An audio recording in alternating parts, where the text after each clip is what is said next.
Okay.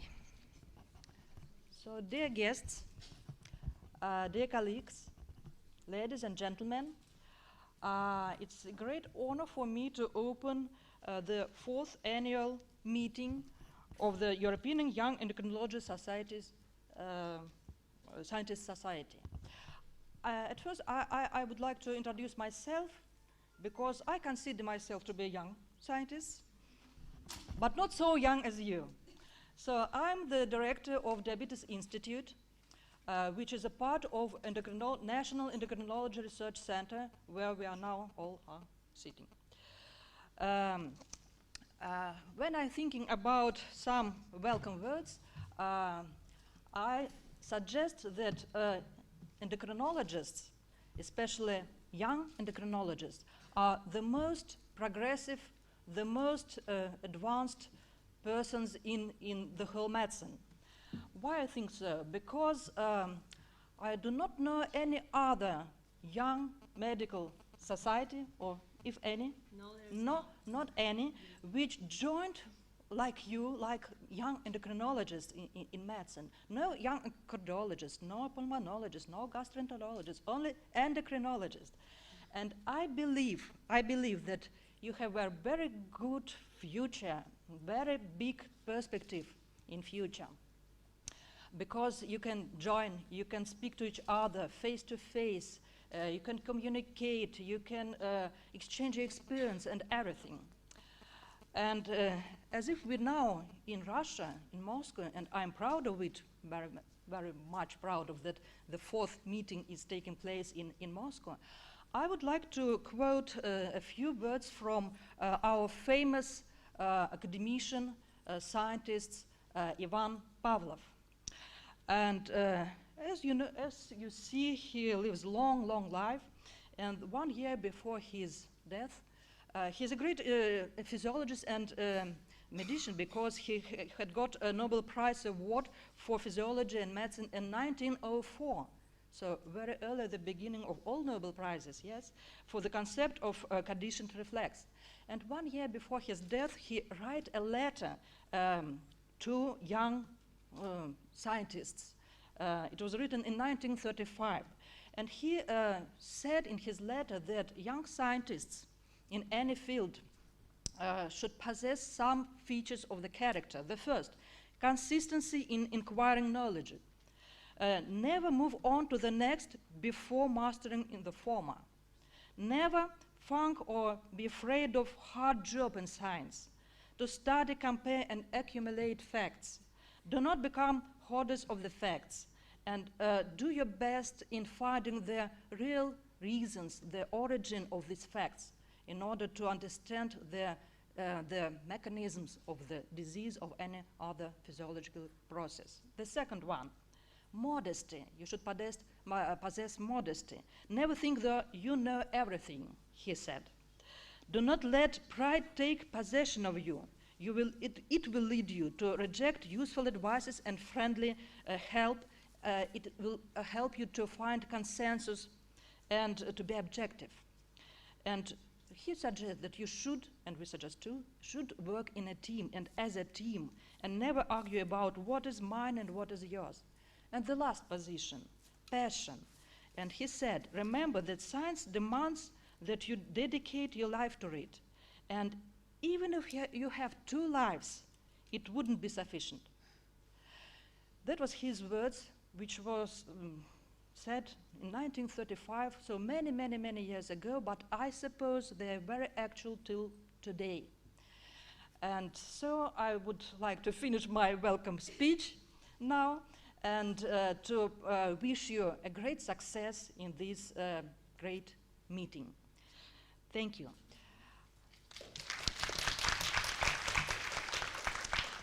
And now we have a welcome video presentation from the president of this meeting, is Professor Vanderlely.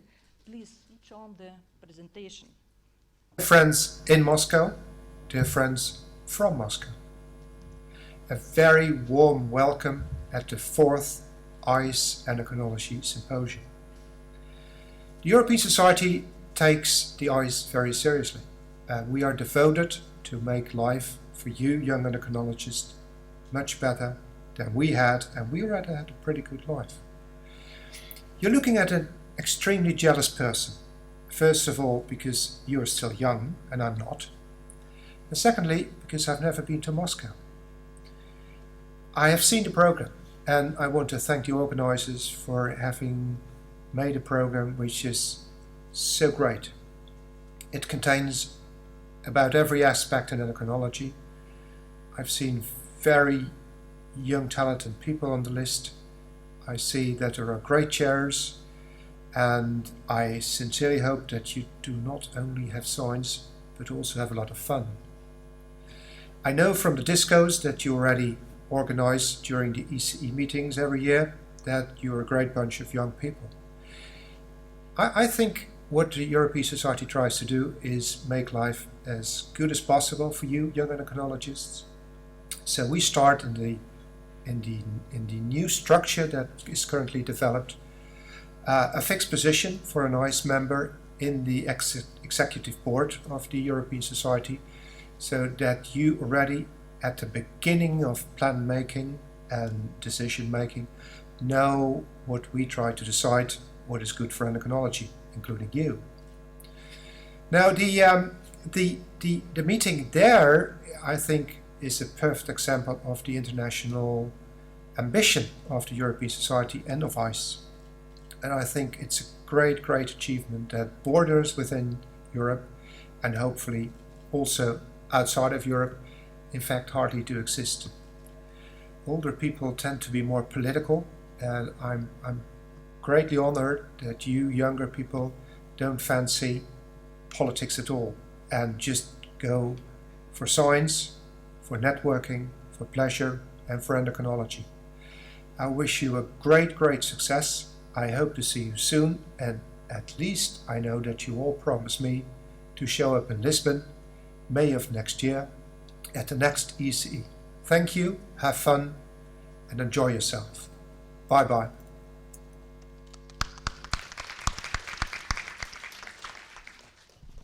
And now, Anneke, who is the co-chair of the ICE meeting, of ICE Society, say some words.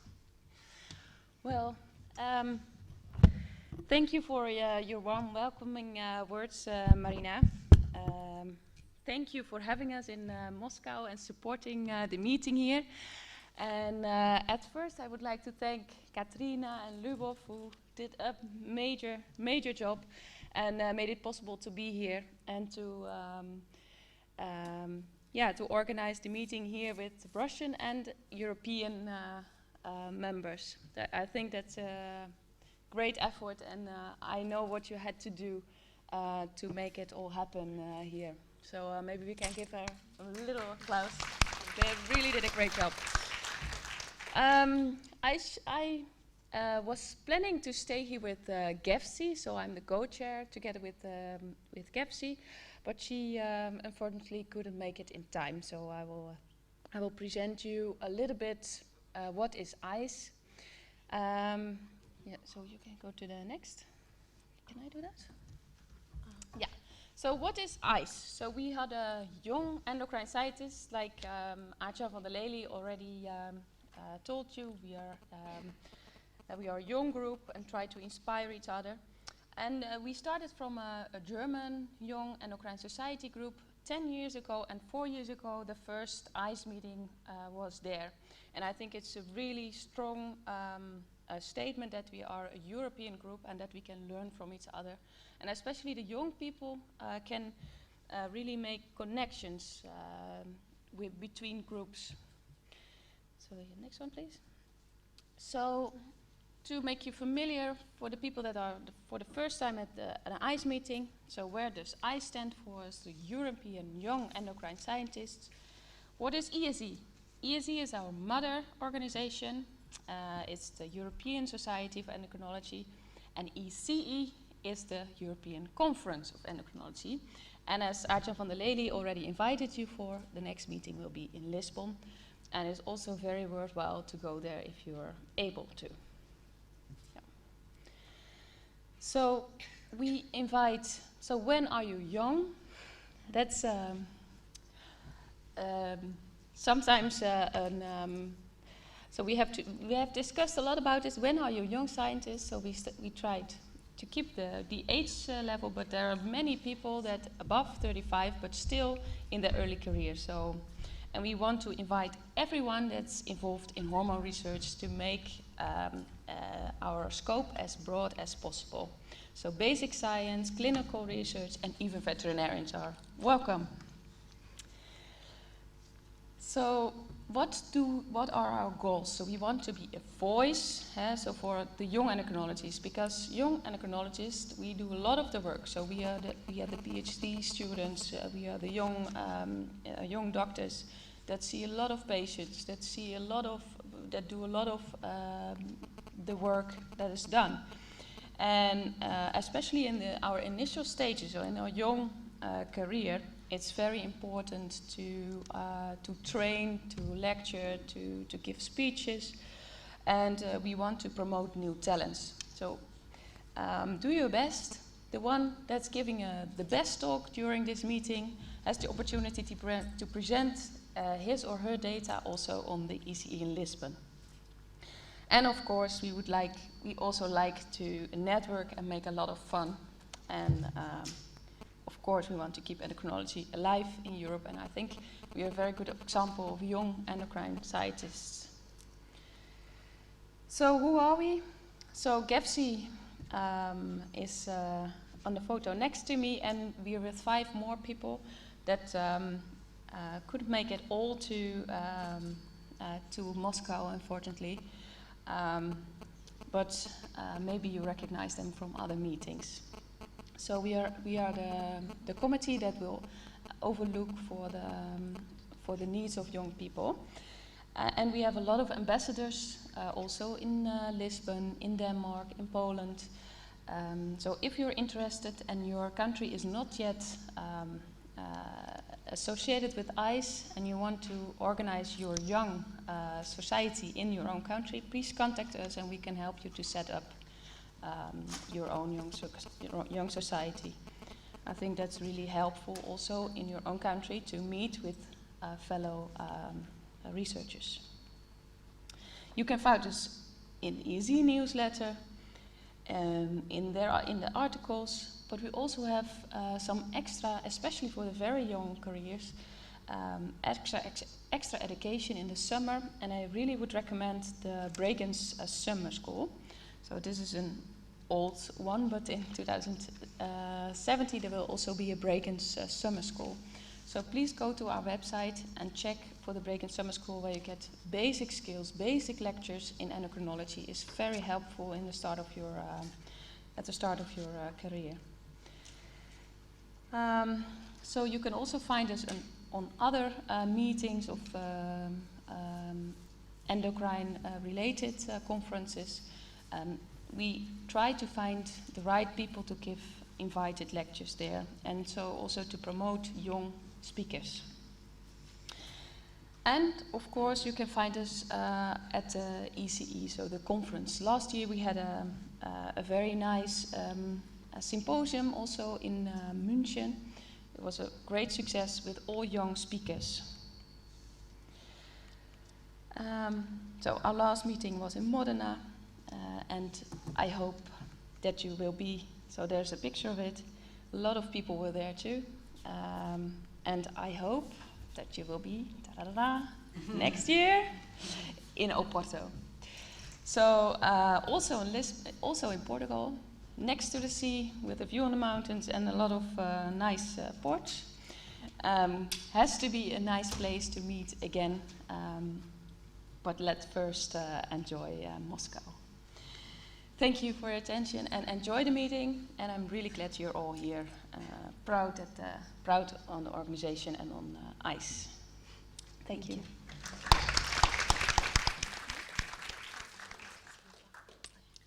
So I'll give the word to Luba. I don't have any slides. Okay. Yeah. Hello everyone, good afternoon. So happy to see so many eyes here. On behalf of Russian Young Endocrinologist Society, I'm really glad to welcome you all in Moscow, my hometown. I often remember an ancient proverb which says, "A journey of 1,000 miles begins with a single step." And that seems to be the most important thing, to have supportive and caring people near while making this little difficult, but at the same time, a huge step. I was lucky, we all here were lucky, because I'm happy to say it, we are a team of soulmates. I'd like to say special thanks to Max Bellahube and Dominic Schulte, unfortunately they're not here yet, who inspired me a few years ago. They are so-called living legends of ice, and they still keep doing that. We dreamed a dream, and it came true. That's why I'm so ever excited. Back to business. This year, we prepared something new for you, such as a session on pediatric endocrinology and a guided poster too. And please do not forget about ICE Best Presentation Award. This year we also have a RISE Best Presentation Award as well, and also the Best Poster Award. What we tried to keep unchanged is that unique atmosphere of creativity, sharing thoughts, plans, and projects with each other, and also a pure interest in what we are doing. Staying away from politics, we are here to strengthen the connections we already have, and definitely to find new goals, new routes, new dreams, and new friends. Good luck to all of you. Enjoy the meeting, enjoy the city, enjoy our social events. You can even try to enjoy the weather. They say we'll have a bit of sunshine as well. So, ladies and gentlemen, I'm really happy, and it's a great pleasure for me to announce the 4th ICE meeting open. Thank you.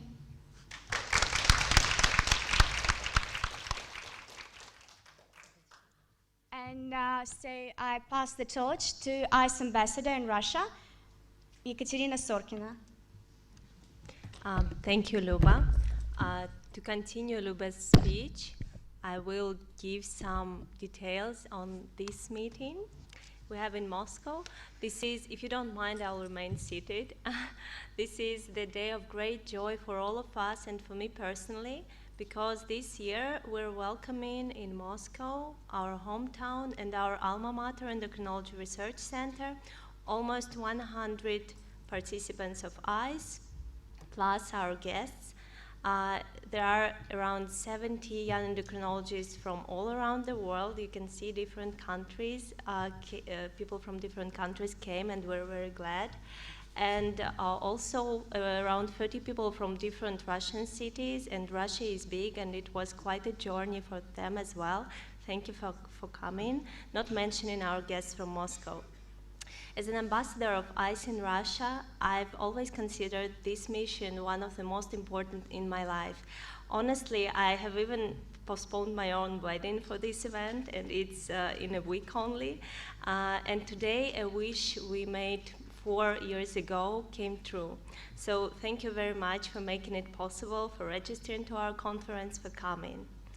It all started back in 2012 when former ICE chairs, Max and Dominic, have invited me to represent ICE and its ideas and purposes in Russia.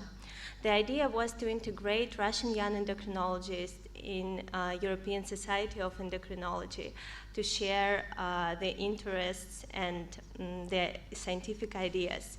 And I'm very happy that this idea of cooperation found so much support in our Russian Society of Endocrinology and in RISE, our young society. Thank you guys very much for your support, for helping this come true. As you can see, times have changed a little bit. Back then, we had 2 strong German guys on board. Now we have 2 beautiful lady endocrinologists. One of them is here, the other is on the way from the airport, but she's also as beautiful and as smart as can be. But the society is still growing, both in numbers of participants and becomes more widespread in different countries and attracts people from very different specialties.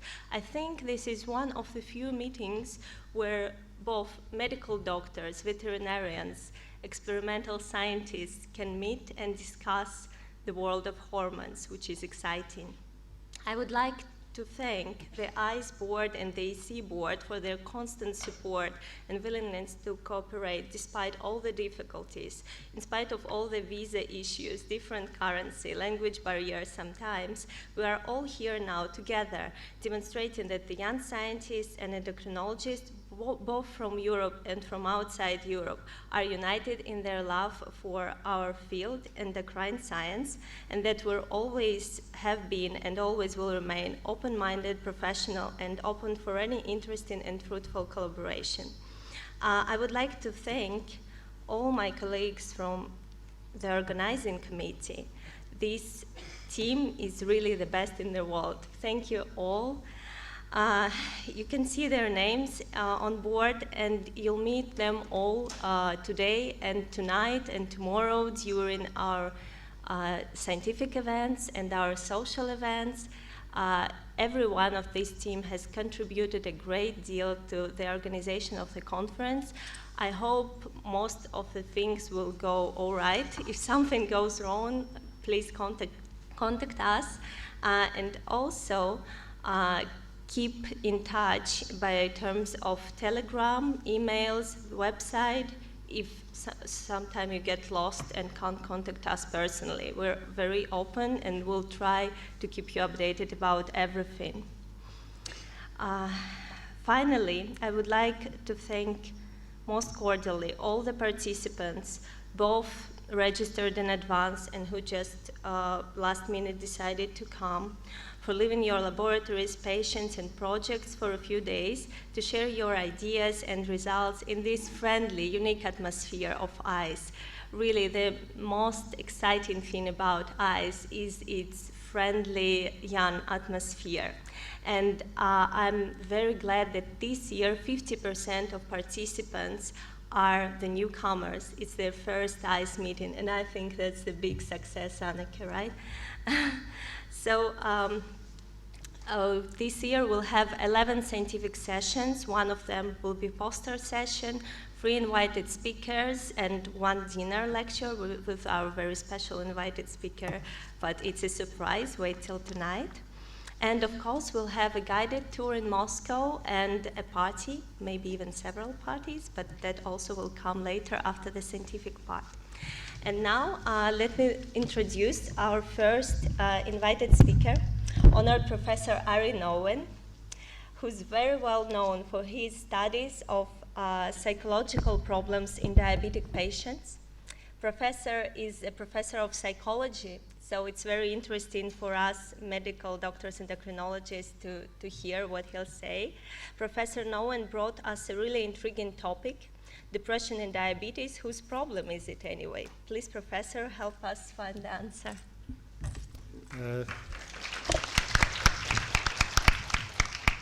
Здравствуйте. Спасибо за представление и приглашение на эту конференцию. I'm afraid that is how far my Russian goes, so thank you for inviting me. I will start my talk with a story. I was last year at ESAD, and I was talking to a then dear friend of mine, a nice dinner, and we talked about depression and diabetes, as you do. And she said, well, I don't know what your problem is, because for me, as an endocrinologist, I don't have any problem with depression. I send it just to psychiatry. And I thought, is she right? Am I wrong? How is this? Hence the title, Diabetes and Depression, Whose Problem Is It Anyway? Let me see if I can. So today I would like to go over this question and to discuss this a bit in more depth. And to do so, I will address the assessment of depression, the prevalence and incidence in diabetes, the consequences, and the question also is, do we need to screen for depression? Is it necessary or not? And then how can we deal with depression? What's the best way to deal with that? So let's start with what depression is. And well, amongst you, you probably have read some papers about it. How many people find it important to address this, to consider depression in your clinical practice? Maybe hands up for how many people think it's an important issue. Okay, quite a few. Very good. And how many people think that we should regularly screen for depression? And how many people do it? Okay, just a few. Excellent. Well, I'll see how this talk will help to change your mind, or maybe not. And then my dear friend was right. So let's start with the assessment of depression, because it will make the rest of the talk a bit easier. So there are two main ways of assessing depression. One is by standard diagnostic criteria, and this is what psychiatrists do.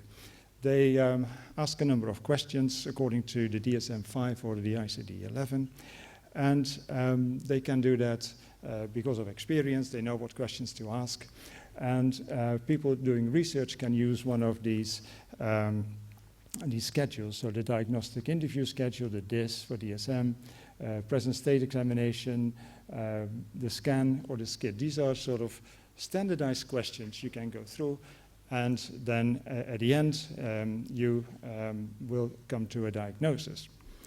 The other way of assessing depression is using symptom checklists. This is what most psychologists do. And they have self-report scales like the Beck Depression Inventory, the SESD, PHQ-9, and the HADS, which are, I put them in order of decreasing number of items. Psychiatrists also use symptom checklists, and mainly the Hamilton Depression Checklist, because they think they can ask the questions and then the answer is much better when they write it down.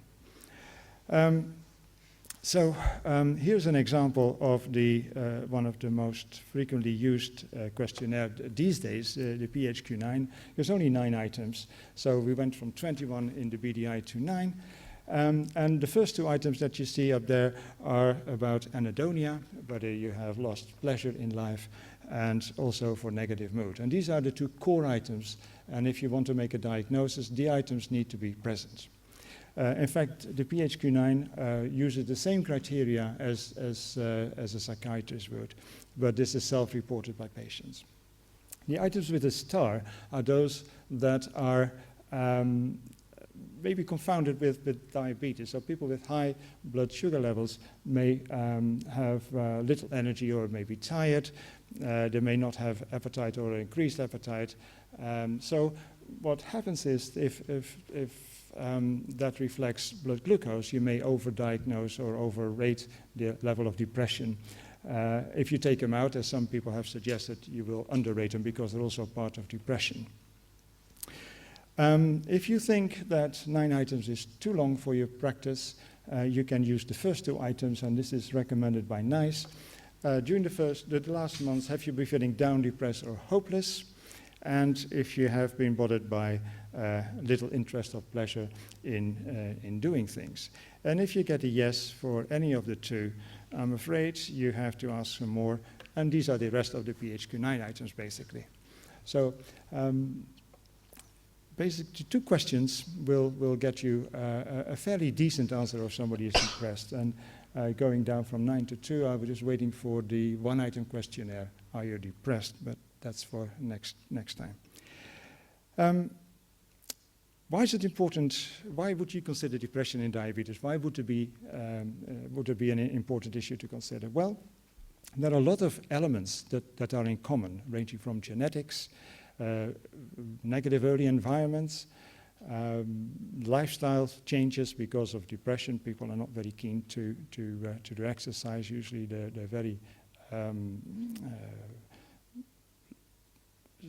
negative in doing exercise. They don't like to go out. They just sit and go to bed, and then they sit and go to bed. That's real depression for you. And then there are psychotropic drugs that may be prescribed for depression that can affect diabetes and even have a direct effect. So there are a lot of common factors. And I think it's particularly interesting, the ones I highlighted in red, about the inflammation and neuroendocrine dysfunction, because that may have an effect particularly on the brain. And this is the way currently in psychiatry they treat depression as an inflammatory disease. And some people have now started to use anti-inflammatory medication to treat depression. Okay, let's see then how important depression is. Because, you know, if you have a lot of patients to refer to psychiatry, they won't look very happy with that. This is a study done by the World Health Organization a few years back, data from the WHO. And you can see that the white bars are the general population, and the ones in black are people with diabetes, that on all continents, the level of depression measured by symptoms is higher in people with diabetes than the general population. And the differences are between continents. In Russia, we found some data from the INTERPRET-DD study, which was presented at the ESAD meeting last week. The level of high symptoms of depression was 23%. That means that almost 1 in 4 or 5 patients have high levels of depression. 17% had major depressive disorder as diagnosed by psychiatrists, which is almost, 1 in 6 has major depressive disorder, which is very high.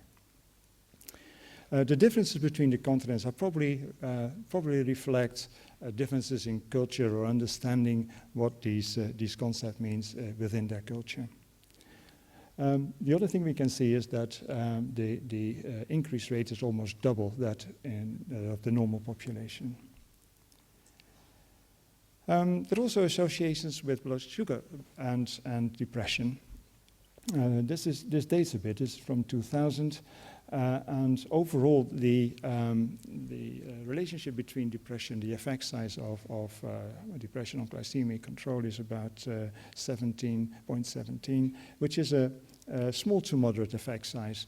And it is not much different whether it's type 1 or type 2 diabetes. However, if you look at the lower bar, if you have a diagnosis of depression, the relationship is much stronger than if it's done by questionnaires. I said this dates a bit because more recent studies have shown a lot less detailed relationship. It's not as strong as shown here.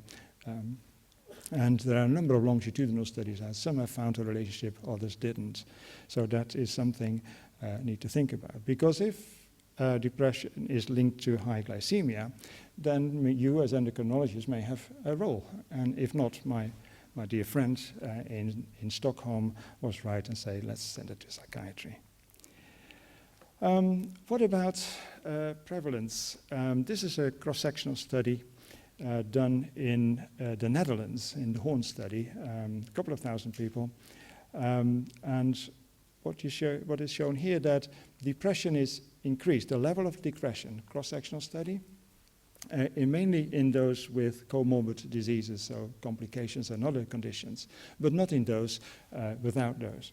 So there seems to be, having diabetes per se doesn't lead to depression, is not associated with depression, but if having complications is more highly associated with almost 2.5 times higher.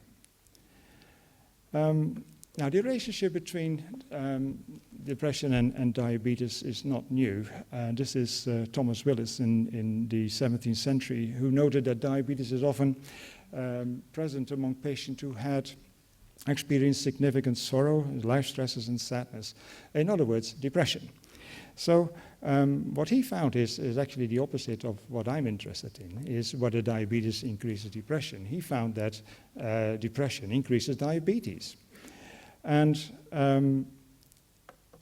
recent research has actually confirmed that. These are the results of a number of meta-analyses, and they have suggested that there is indeed a bidirectional relationship between depression and diabetes. With depression increases the chances of developing diabetes, and the odds ratio is 1.56.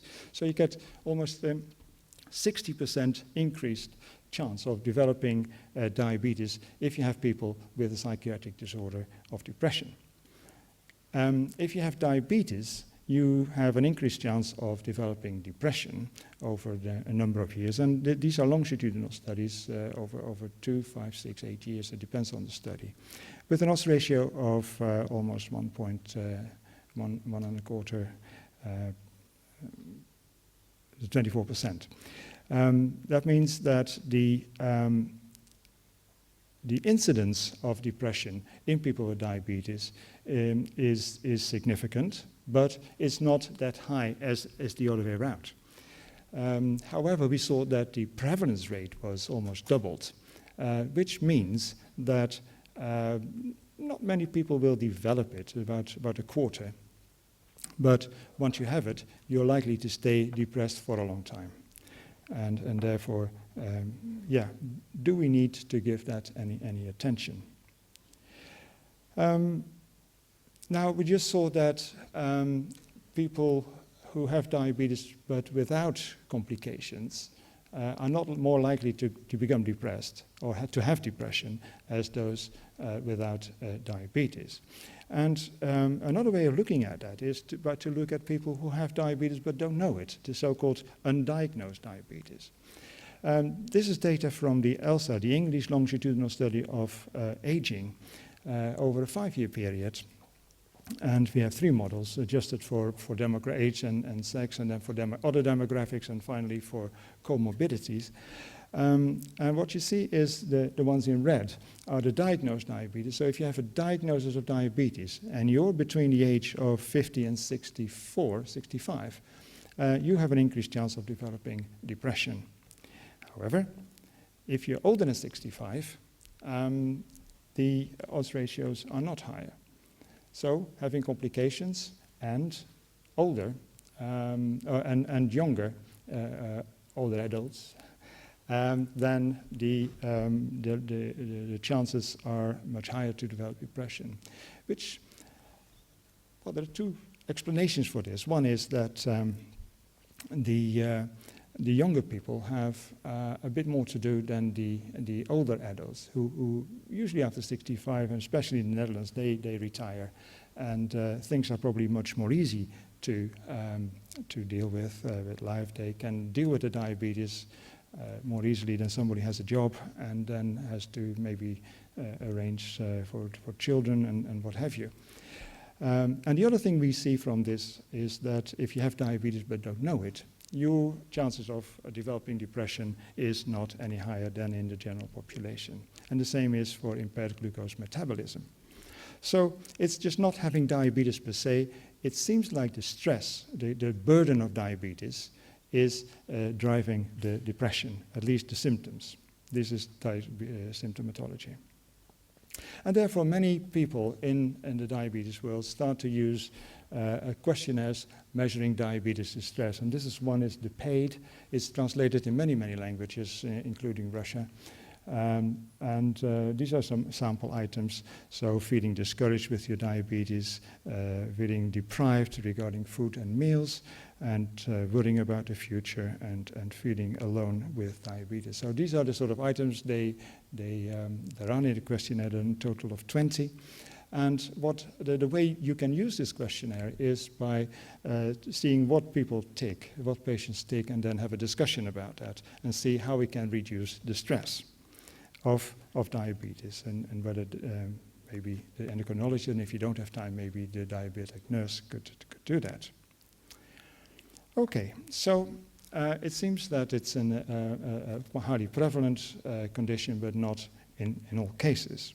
What are the consequences of depression in diabetes? Well, first, maybe not surprisingly, people who are depressed don't eat as well in terms of fruit and vegetable intake. They don't exercise as vigorously as they should, because exercise is a very good way of getting out of depression. And they take fewer medications, and they don't check their feet. So that's not good. More importantly, perhaps, is that depression increases the risk of developing diabetes complications in terms of cerebrovascular disease, retinopathy, coronary artery disease. So you get the macrovascular and the microvascular. In terms of the foot ulcer, it's the first foot ulcer which is predicted by depression and not subsequent ones. In the EDID, the European Depression and Diabetes Research Consortium, we did a meta-analysis over all the studies that were available, about some 12, 13 studies, and we found an overall hazard ratio of almost 1.6. So 60% of people with depression develop complications over the 5 or 10 year period. Also, again, we go back to the ELSA database. People who have depression or depressive symptoms have an increased chance of poor cognitive ability. They have reduced cognitive ability. As you can see, in terms of memory, this was word recall. They get 20 words to remember, and they were asked to them, and they have almost 2 words less than anybody else. And also for verbal fluency, which is more a frontal activity measurement of frontal activity. And again, it's highly significant. Perhaps more importantly, you also see that the rate of cognitive decline is increased with those who have diabetes and depression. The top line here is people without diabetes or depression. The red and the green one, people with diabetes, the red one, and depressive symptoms, the one in green, and the black line are the people with diabetes and depression. But this is only, again, for the younger, older adults, from 50 to 64. The older ones, it doesn't matter, they all have decline, I'm afraid.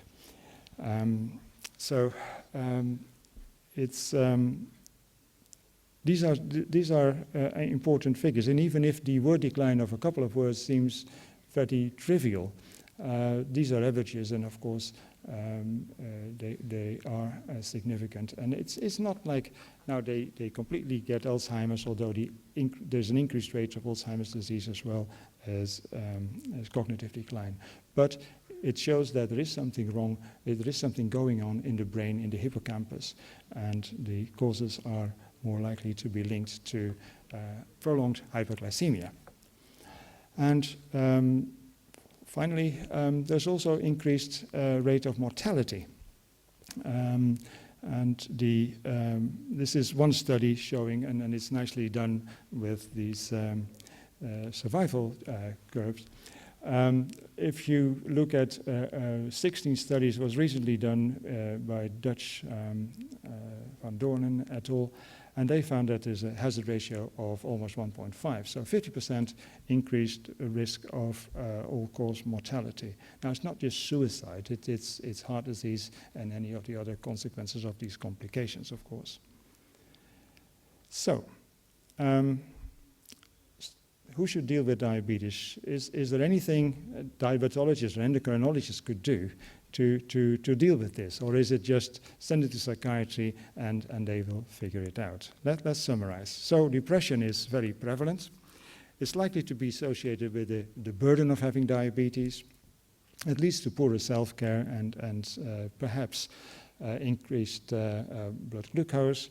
And it has major consequences in terms of complications, cognitive decline, and mortality. So, should we screen for depression? Anybody thinks has changed their mind? Should we have a look at it? Is it important to do that? Anyone? Yeah? Okay, good. Yeah. Perhaps not in anybody, but certain risk groups, like people over 50 and younger than 60 would be my choice. It's also higher in women than in men. So what are the treatment options? What should we do? Well, we have a number of options. First, we can give psychotropic medication. Now, studies done in that area have been mainly done by psychiatrists, and they give antidepressants, and more recently they added anti-inflammatory medication. Psychotherapy, cognitive behavior therapy is probably the most researched intervention, which includes goal setting, it includes problem solving, behavioral activation, so getting people active, getting them out of that chair, getting to do things, and depression goes, getting to do exercise. And then there's interpersonal therapy, where they look more at relationship between people. And finally, there's an approach called collaborative care, and I shall talk a bit about that in a minute. So does it work? Well, yes, it does, and these are the medications. But in terms of antidepressants, you have to be aware that some of the older molecules will lead to weight gain, and then you get the opposite effect, what you want to achieve. So depression goes down, but your weight goes up, and your glycemic control. So this doesn't seem to be a very good option. Sertraline, as far as I know, is probably your best bet, or fluoxetine are the sort of molecules that do pretty well. So what is the effect on depression? Well, all the studies that did CBT, smaller studies, seem to have a strong effect on depression, as does antidepressant medication. The problem there is also that about 50% of people don't react to antidepressants, and you have to start another molecule or try other things. And then collaborative care, which is well, a combination of psychiatry and endocrinology, done by nurses or in most of the time, or health workers, seem to have a decent effect size. Overall, whatever you do, you can treat depression. That is sort of the message, which is the good news. The bad news is that none of these treatments, as when this came out, had an effect on blood glucose. So what you see here is a study from Wayne Caton, collaborative care. He had people gave antidepressant medication, they did CBT side of things, problem solving, they got people active, they motivated them, they set goals for diabetes, and the depression went down, but as you see in the other graph on the right here, the blood glucose levels stayed stubbornly very high. And that's not good, because prolonged hyperglycemia has that effect on the brain, that you get inflammation, the white and gray matter reductions are very obvious, especially in the basal ganglia, the hippocampus, leading to more depression. And also probably to reduce ability to deal with stress. So this is the type of problem solving they did. They showed some pictures, and this is from a German program called Diamos. They asked people, well, on holidays I find it difficult to say no. How would you deal with that? And they had discussed it in groups. You can make it a general thing. You can make it very specific to certain problems for patients. You can change that. It's a nice way. It reduces depression. Goal setting is another trick that is frequently used. And the two types of goals, they're outcome goals, and I think these are your goals. As endocrinologists, you want the HbA1c below than 7.5, you want BMI maybe below 28. These are the goals that you set, but not to patients, because patients don't know how to do it. For patients, you need to set performance goals, things they can do. You need to set look at behavior, such as walk daily to the train station instead of using the car. That would be a goal you can measure, it's simple, and it's verifiable. Eating red meat no more than 3 times a week, or make an appointment to have the eyes checked, or etc. Now, what they did in these collaborative care and in the CBT programs, they looked at performance goals, because in behaviorists, that's what they say. If you check goals, they need to be clear, they need to be behavioral, and they need to be doable for everyone. However, they forgot the diabetes goals. They did only the behavior, and that doesn't work. So Wayne Caton finally came up with this approach that they did both. So they set goals, they set targets for medication, for HbA1c, and nurses would go out to patients or ask patients to come in. They would phone the patients maybe every 2 weeks to see how things are going, motivate them, problem solve any issues on diabetes, as shown in these pictures a minute ago. Talk about lifestyle change. How is it going? What did you do? Can you do this? And set behavioral goals. But there was a weekly multidisciplinary caseload review, and they formulated treatment goals, and that did the trick. The glycemia finally came down, and the diabetes. So this seems to be the way, the best way we know at this moment to deal with depression in diabetes.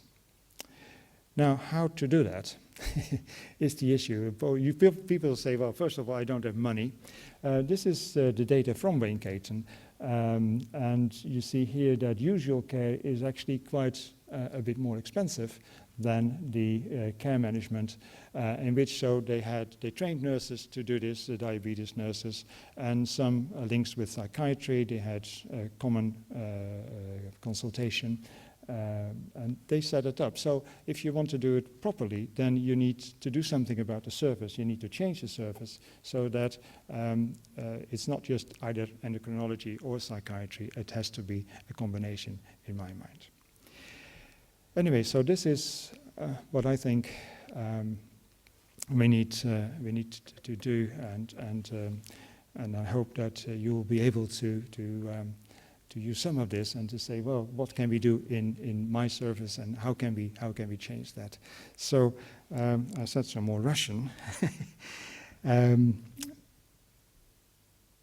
Спасибо за внимание. Sorry, it's going wrong. Thank you.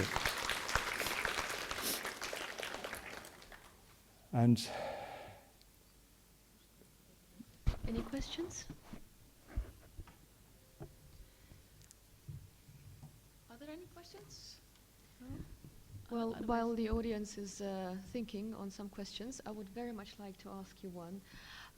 Would you consider then depression to be a comorbidity or a complication of diabetes, or how would you relate depression to diabetes? And another question would be, do you think it is important how we present the patient with his new diagnosis? Because I believe the presentation has a big impact on the patient.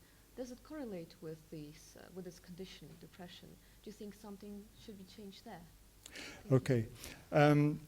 Surprisingly, the effect of a diagnosis is pretty limited. You may see some changes in mood lasting about a couple of weeks, and for the first 2 years, the level of depression is actually the same as in the general population. So people don't react to that, especially in type 2.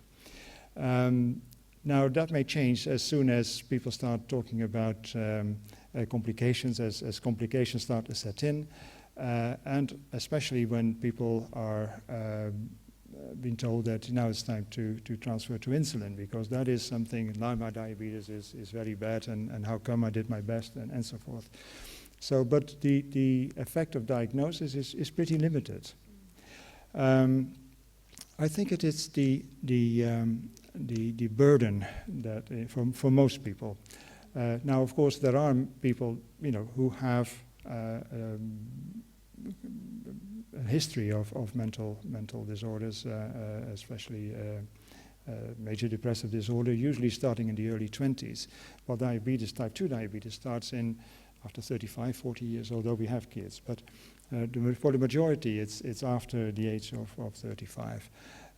So they would have had several periods of depression, and I think diabetes is just adding to the pressure they already see of stresses in life, and it just adds to things, and maybe the capacity to cope with that is limited.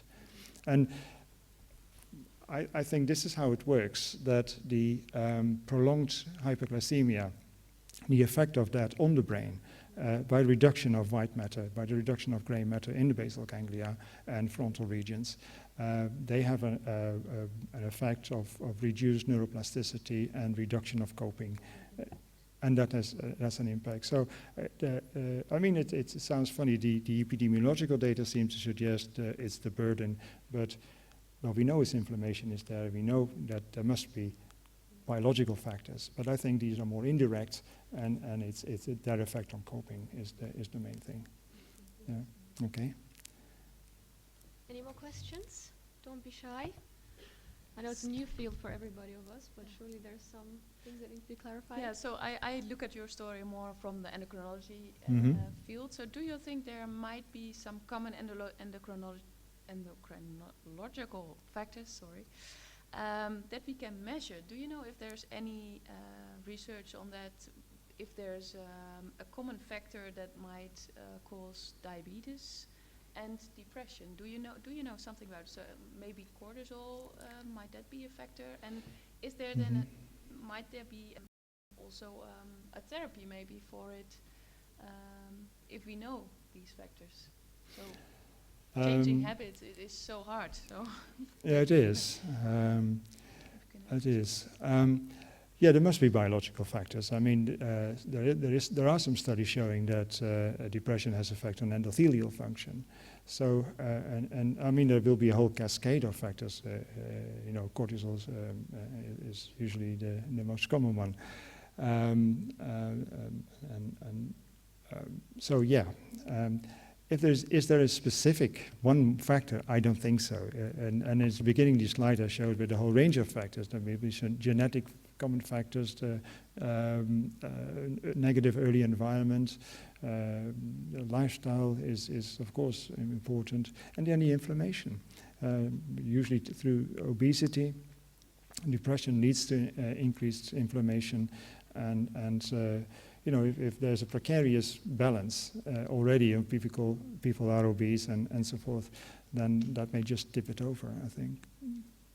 It seems like what we know today, there aren't any studies that have demonstrated, but people are still poking, you know, in the haystack to find something, so to speak.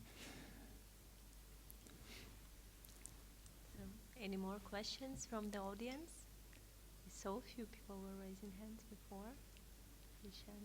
Yeah, please, young lady.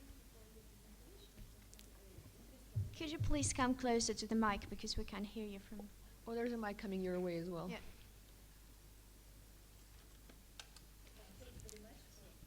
Doesn't work. As I understand, your speech, your presentation was about type 2 diabetes patients, yes? About age after 50 years old. Well, there was some data, and most of the data is about type 2. About type 1 diabetes patients, if they have diabetes from the young age, yeah, there's a lot less literature. to do with these patients? What should we do?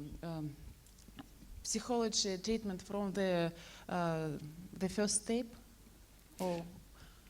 Yeah, so there is a lot less data on type 1, and some studies have suggested that the prevalence of depression is actually quite low in type 1 diabetes. Others have seen that 1 or 2 years after diagnosis, there is considerable, even in young kids, 12, 14 years, that within 2 years they have a great chance of developing depression. I think the data, there's too limited data to start saying, well, this is what we need to do and so forth. I think if you see depression, I think you need to treat it. Most of the studies concern symptoms of depression and not diagnosis. So even if it's not, like the top level psychiatry type of thing, majority of is just increased symptoms. It shows that people are not happy with it, that people are not doing well, and not dealing with it doesn't make it go away. It will stay there, and it will affect the outcome of diabetes and increase the chance of complication, and like we have seen also at some point, increased mortality rates. So I think that is the important message. We need to do something. you know, and the best way to do it, I think, is to set up a collaboration with Collaborate psychiatry psychologists, and, yes. and maybe train nurses or health workers. And I don't know how, I mean, in England we have IAPT workers, a government initiative to increase access to psychotherapy. And many GPs have such a person in that they're trained to do CBT. Usually they have a medical background, and so they can do both. And they can do this. You know, it's a year-long training. It's not excessively long, but that's a very nice way of having people available to do these kind of interventions. But lacking that, antidepressant medication would be a next step. But build it up gradually. Stepwise interventions is also something that people do in this area. So they start with simple, even bibliotherapy. So they give something to read on depression, management of depression, their website, online treatments, then to CBT, then to medication and CBT, and so forth. So, and if somebody doesn't respond to one thing, they flip it around. So if they don't respond to medication, then they do CBT and vice versa. That would be the way to go. Thank Okay, you. thank you. Anybody else who has the courage? I think I have a question. Yeah. Are there any peaks in depression? I mean, can you predict when a patient is first diagnosed with diabetes, for instance, and is there any correlation with the duration of diabetes, or is there any peaks of depression? So just he's not happy with his diagnosis first, and then you can probably predict then, I don't know, in half a year there'll be another peak of depression due to some reasons, or it's just like the baseline. Is there any Yeah, that's a like good that? question. Well, like I said, the diagnosis tend not to be something, some people will react to that, especially if it involves at the same time a diagnosis of complications. So somebody has, has an amputation because, and then discover they have diabetes. That's very bad news indeed.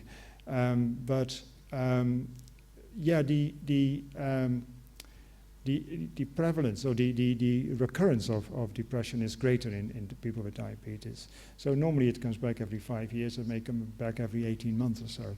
It's a small study that was done in the 1980s that showed that. And we're looking at the moment to see whether we can replicate that in a much bigger sample in 15 different countries. But it can be predicted. Many people who have had depression, it's like the common flu of psychiatry. It comes back time and again. When there is a stressor, it comes back when things are not going very well in life, when people have difficulty coping. So if there are complications, onset of that, or people see that they cannot do certain activities, if it's affect daily life, I think that is the best predictor.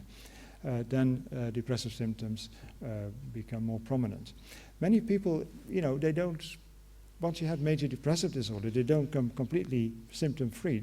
Well, if you look at the questionnaire, they go under the threshold, but they still have some level of depressive symptoms, and it just pops up once and again when there is a stressor on some unpleasant circumstances. Thank you. And one more question. Do you have any special tools or secrets of education of such patients? Because they do not want, they have very low compliance adherence. They do not want to make self-monitoring, to be on a diet, everything, because they're in depression. Yeah. So yeah. what Well, any tools? That's the nature of the thing, isn't it? That's why this collaborative care program was so important by Wayne Caton in the United States. What they did then was to have that nurse or the health worker or whoever is responsible to actively contact the patient, do the motivational speak, get them involved, get them activated, ask them to come out, and even organize walk groups. So they go out and start walking, and for instance, so that's another strategy you can use. So you need to get them active. And goal setting is perfectly for that, because you set tiny goals that they can do, but still it will be challenging. But these are goals they are able to meet, and you need to get them activated again. And even with medication, if you just give antidepressant medication and the patient doesn't get active, the medication won't work. You need to get them active, getting back into life again. And I think that's the main thing. It takes time and effort, but it's worthwhile in the end. And probably cheaper that way than not dealing with it, and then they will develop complications.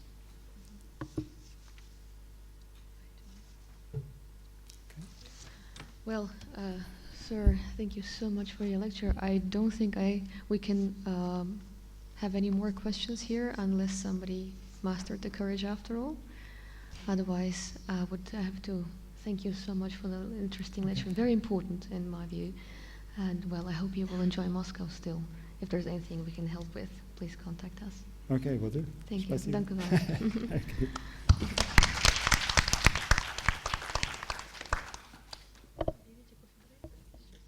So we're now going to have a little break. Actually, we're a bit ahead of schedule, which is good. And we meet here again in about 20 minutes. Thank you, everybody.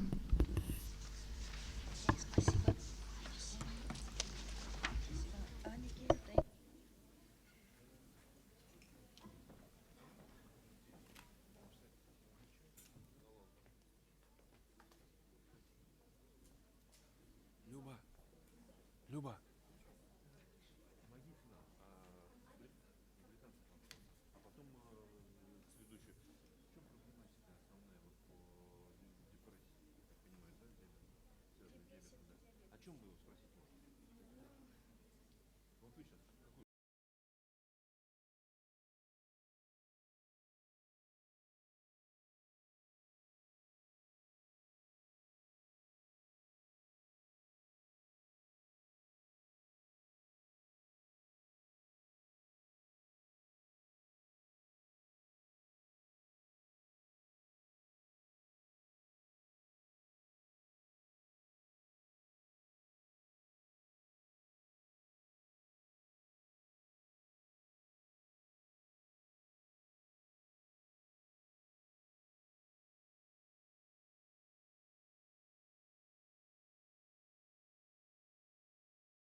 If anyone will find a place, we would like to start with the next session. Yeah. I would like to introduce the first speaker. So we stay in psychology and emotions and diabetes. So we will keep with the topic of the last speaker. She also did some work in the UK, so that's also a connection to the last speaker. And I would like to give the floor to Jana. So forgive me if I pronounce it wrongly. Jana Balkiarova. Floor is yours. Yeah. Good afternoon. Thank you for inviting me to this very important event in endocrinology. And I'd like to present you results of our work on association between eating behavior styles and BMI in patients with type 2 diabetes from the UK and Russia. As you know, obesity is mainly caused by overeating, and it's the main risk factor for type 2 diabetes. Susceptibility to increasing body weight may be understood by many levels and range from genetic, physiological, and metabolic to behavioral and psychological. We decided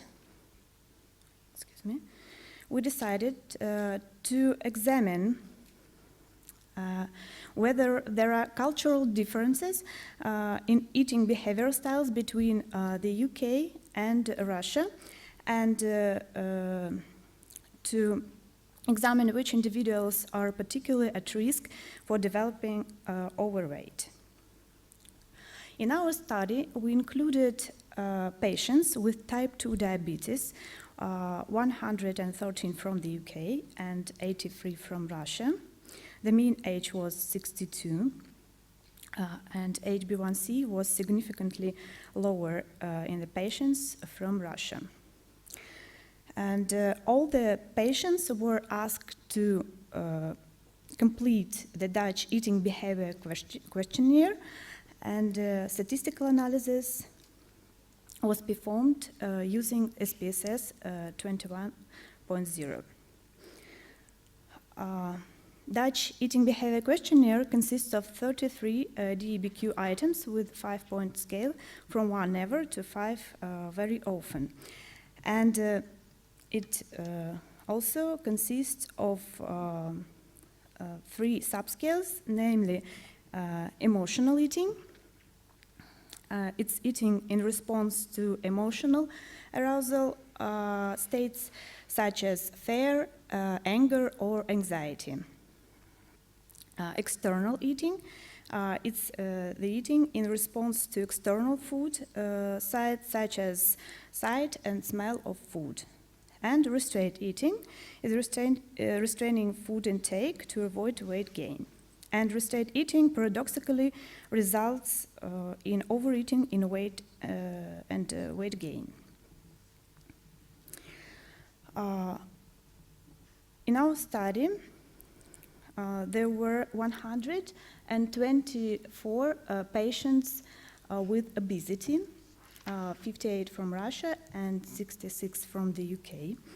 And mean values for external, restrained, and emotional eating were 2.9, 2.8, 2.9 respectively. And Russian patients showed high levels in external eating and emotional eating than patients with obesity from the UK. When we analyzed our patients by interaction between sex and country, we got that there were significant differences between these two groups of patients. Excuse me.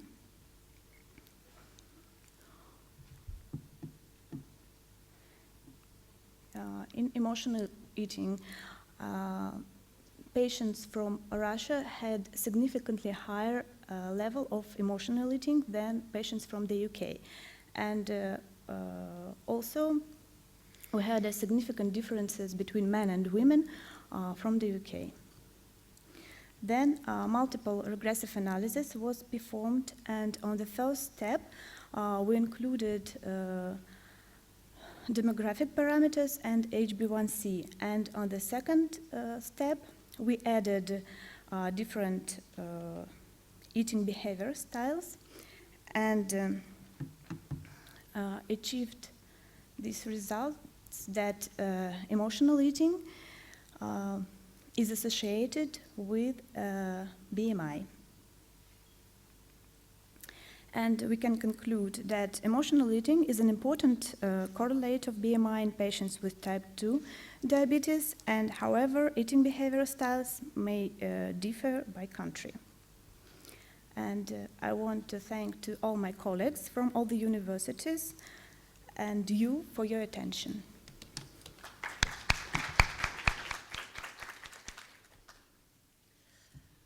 Thank you. So, are there any questions from the audience? After some, no? Yeah? So, is there a mic? Maybe you can use the mic. So, here's one. Yeah. Do your assessment kind of food prefer your patient? Maybe sweet. We didn't ask about the preference for they eat more. Maybe fat. No. No, we didn't. Our questionnaire is not include these parameters. It's okay. Sana, very nice study, I must say. I think it is good to compare different countries because it tells you what happens within the infrastructure of each country. My question is, were they matched for age and sex? I might have missed it, you might have done it. Were they matched for age and sex, the two groups? We didn't divide patients by age. But were the two groups matched for age? No, I can see Ari shaking his head. Did we also look at economic status? Because we know that people with lower economic status tend to eat more rubbish food. Do you think that that may have been one of the factors that, did you look at economic status? Yeah, I think you're right. We asked them about this aspect, but we didn't include it in our analysis. Okay. I think we'll do it in future. And So I can understand why females might be a little bit more overeating, but why are the Russians more overeating? Do you have an explanation for that? maybe because of traditions, probably Russians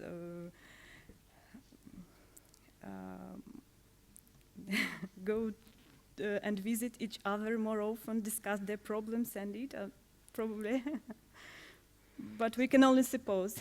Yeah. So you think it's an cultural thing, but if you look at the overall picture, overeating is really resulting. So you show actually that in what country you live doesn't matter, but overeating is a very important factor. That's yeah. true, isn't it? Yeah. Are there any other questions from the audience? No. Thank you for your clear overview. Thank you. And I'll be looking forward for the other results you're working on. You kept very well in time. So for the next speaker, maybe we should. I didn't bring a bell, so the old-fashioned wake-up bell. But if you are at 8 minutes, I will give you a sign, and then you know that you have to finish your talk, and to keep some time also for questions. Okay? So you will introduce. And the next will be Damjana's. Sorry. Quality of life of patients with diabetes.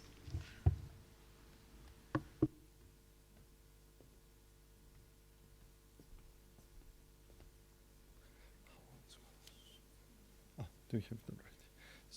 So good afternoon, everybody, from me also. Our subject is quality of life of patients with diabetes. The quality of life, you know, everybody, that's very important. And also, we know that medicine always looking to find a way to make better the quality of life of our patients, and not only healthier. The aim of our study was to find up the quality of life from patients with diabetes, and which factors are very important for these patients, and also to find if it is an effect to this quality of life on the disease, on the treatment, when the patient knows more about the diabetes, the treatment, and how it's going on later. And what we mean with knowing more, we mean about a special school that that we have in Germany, and diabetes school that come all the patients for 5 days or 8 days, and they learn everything about diabetes.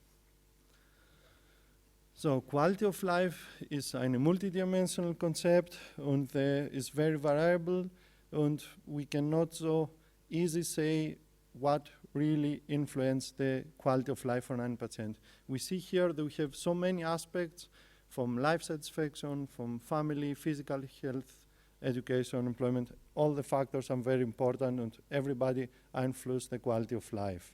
Diabetes, everybody knows what it is. I want to show you only the numbers that about only in Europe there are more from 50 million with diabetes, and 19% they are with diabetes type 5.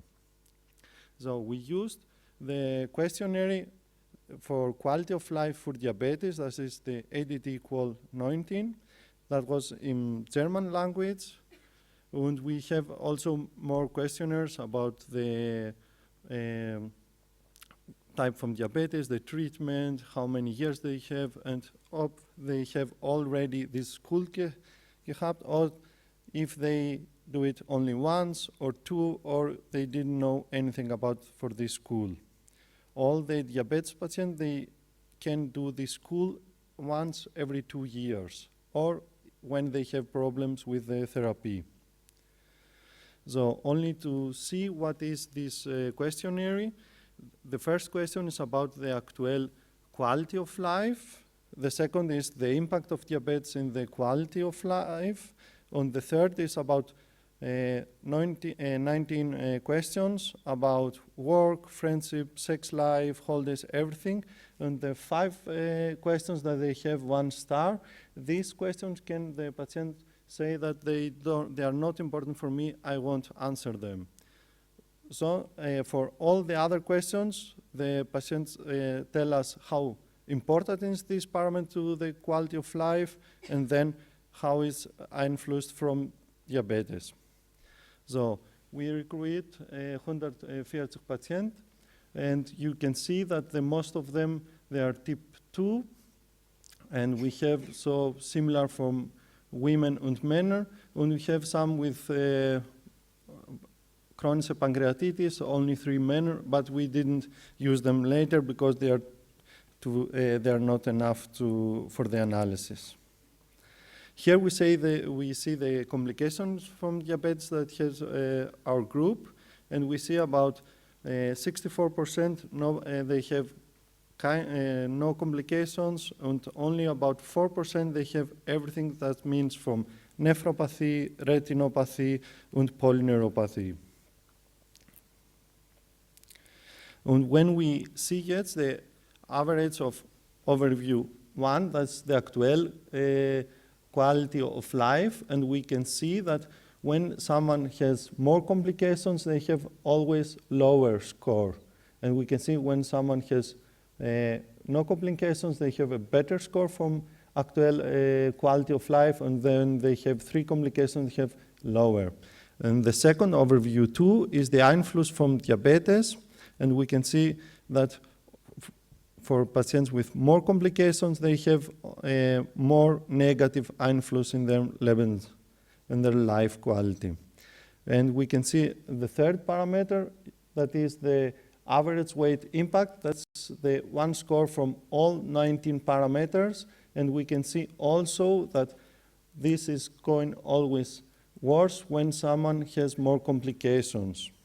And that's very logic, that's something that we expected, but statistically important is only from these 19 parameters, the average weights, and not the actual quality of life or the influence from diabetes in quality of life.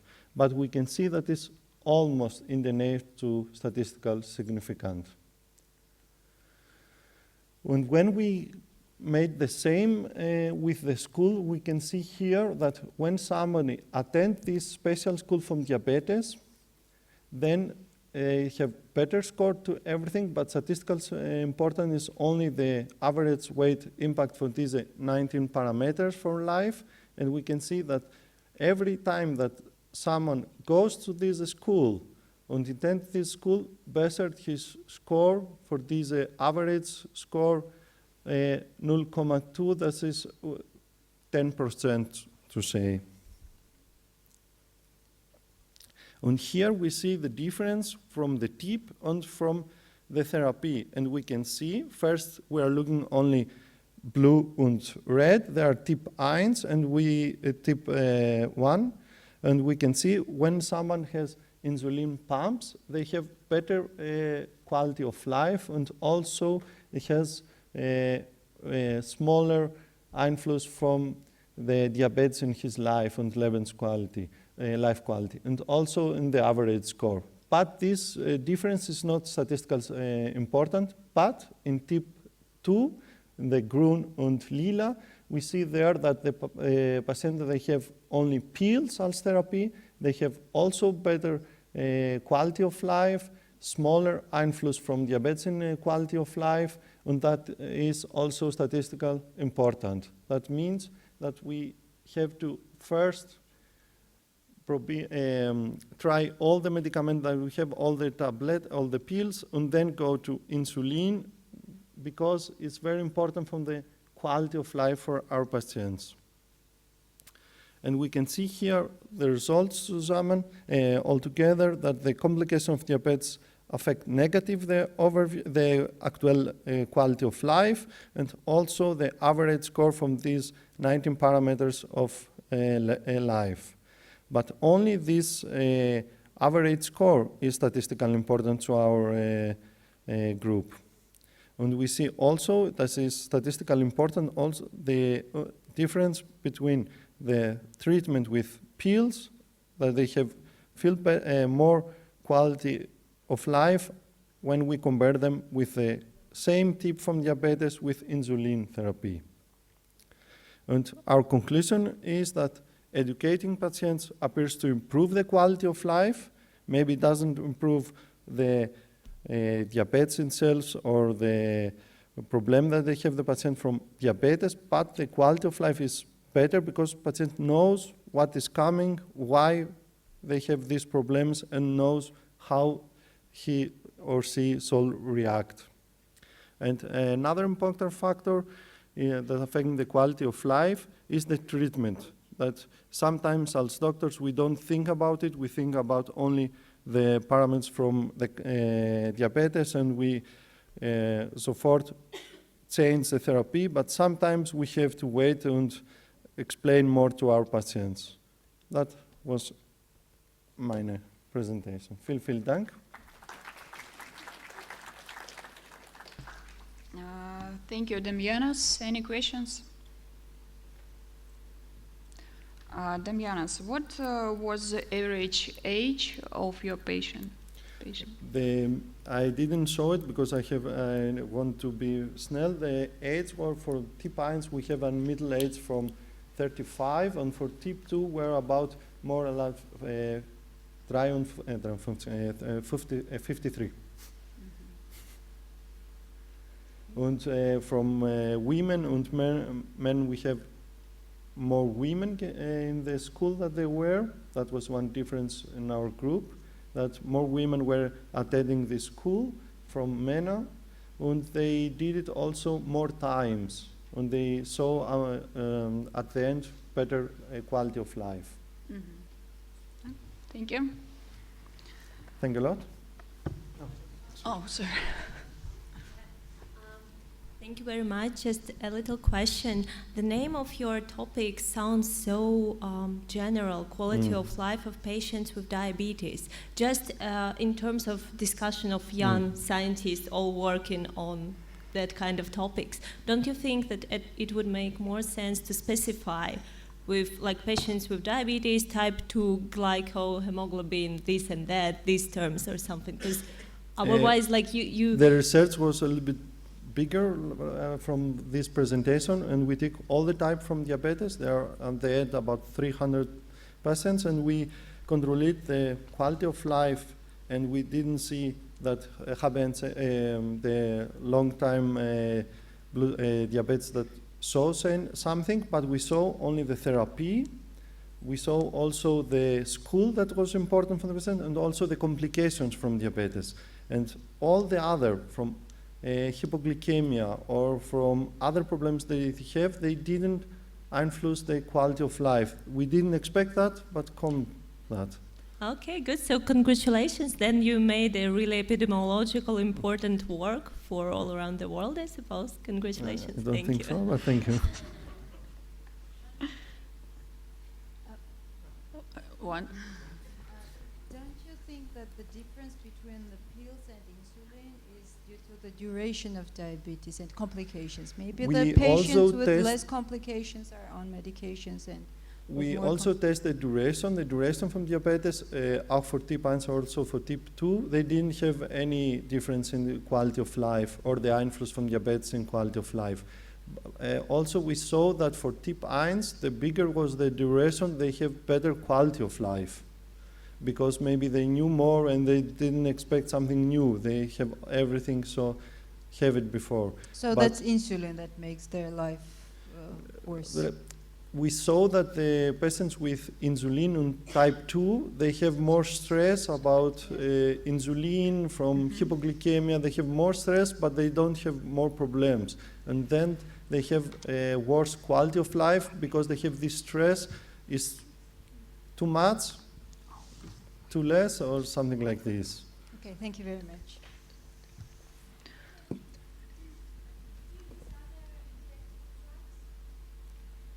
We didn't change the therapy.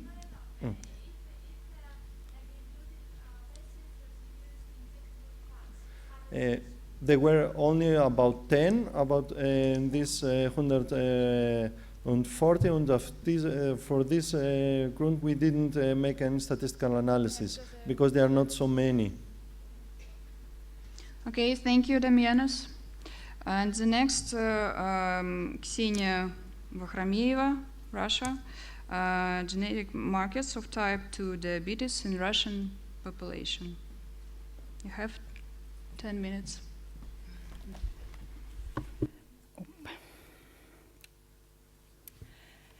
So, dear colleagues, dear organizers, it's a great pleasure to be here and to have this great opportunity to present our work on genetic markers of type 2 diabetes in Russian population. And this project is from the State Medical University in Tyumen, West Siberia. And as we all well know that type 2 diabetes is a complex common disease with a lot of environmental and genetic risk factors. So the aim of this pilot study was to determine others and allelic combinations that are associated with type 2 diabetes in Russian population. For this, we assessed the association of these 96 SNPs that linked with type 2 diabetes in different population and with some carbohydrates metabolism abnormalities in 96 Russian patients and 96 normal glycemic controls using Golden Gate Illumina chip. And on this stage of the study, we found a few significant results for genetic markers and type 2 diabetes in our population, and you can see them on the slide, but a bit more details. So we detected two significant associations in insulin receptor substrate 1 gene that plays a key role in transmission signal from insulin and IGF-1 That is the first step of cell's glucose uptake. And what we found, okay, it's a bit, I'll try to show that for both of these SNPs, for both of these SNPs, allele C and CC genotype were associated with increased type 2 diabetes risk. Two more genes, IGF-2, BP2 gene encodes a protein that regulates IGF-2 translation. And KCNQ1 gene is a gene that encodes potassium voltage gate channel, well known for genetic cardiological pathology, but genome-wide association study of Asian population showed us that it has some links with type 2 diabetes. And in Russian population, we also find that GG genotype is associated with decreased type 2 diabetes risk. About IGF-2 BP2 gene, the risk allele is C and non-risk allele is A. FTO gene is a protein coding gene associated with obesity and insulin resistance, and we found that for two SNPs, CC genotypes were associated with increased type 2 diabetes risk. C2 CD4A gene encodes protein, but the function is unknown. And actually for FTO gene, the exact physiological function is not known. MC4R gene encodes melanocortin 4 receptor 4 that has a strong link with obesity, with genetics form of obesity, and in Russian population, these two SNPs showed significant association.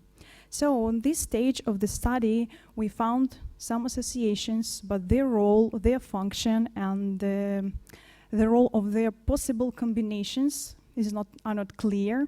So we are far away from understanding type 2 diabetes as a polygenic disease. So it leads us to the second stage of the study for multi-locus association analysis to find some combinations of risk alleles. And actually we found one using special software. It's association of A allele in FTO gene and A allele of C2 CD4 gene. And important that combined effect of these two alleles together was stronger than for each allele alone.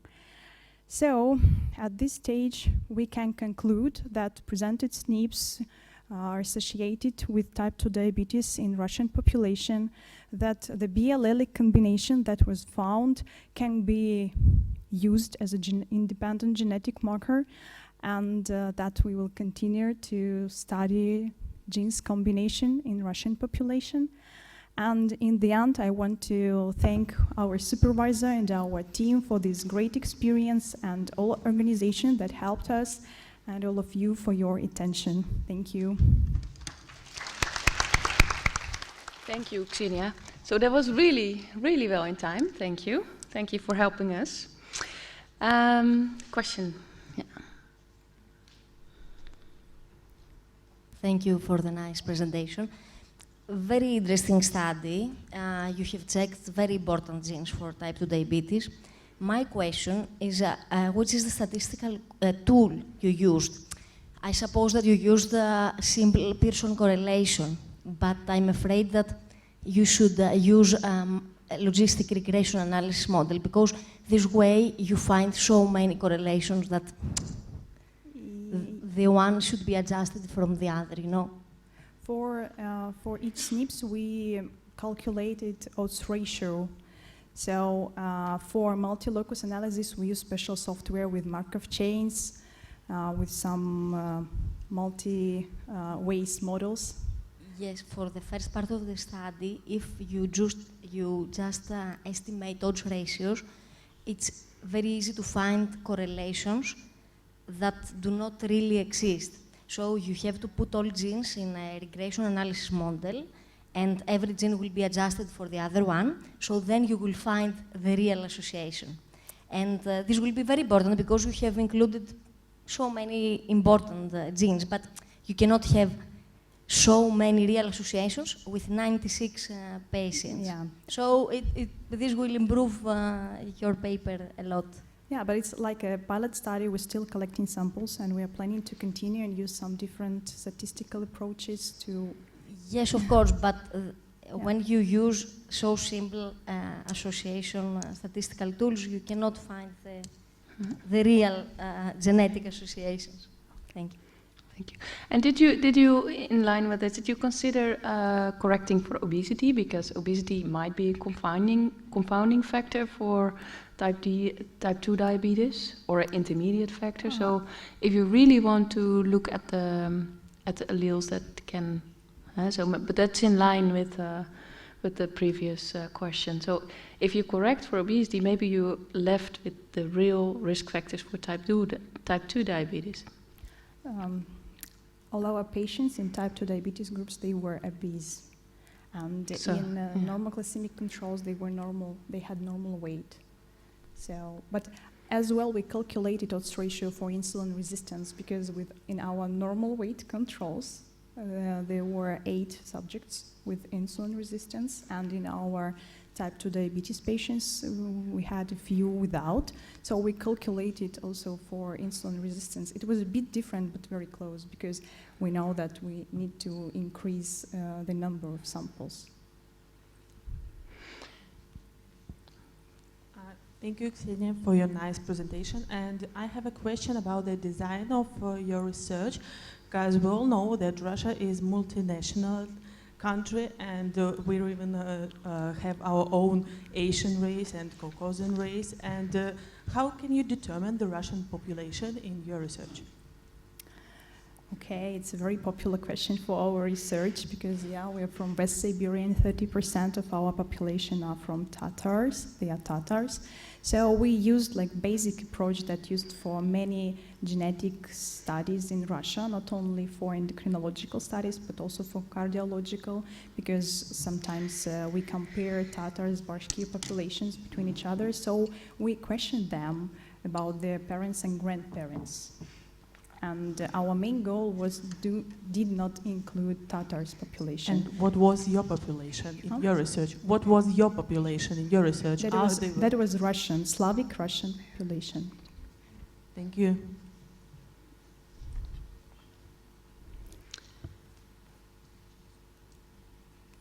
Thank you for your presentation. I have one question.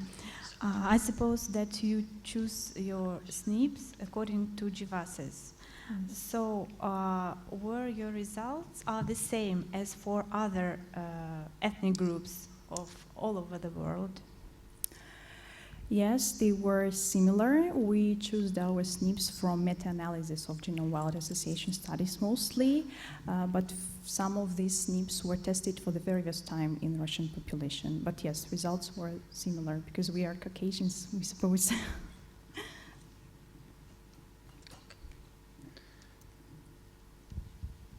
So, okay.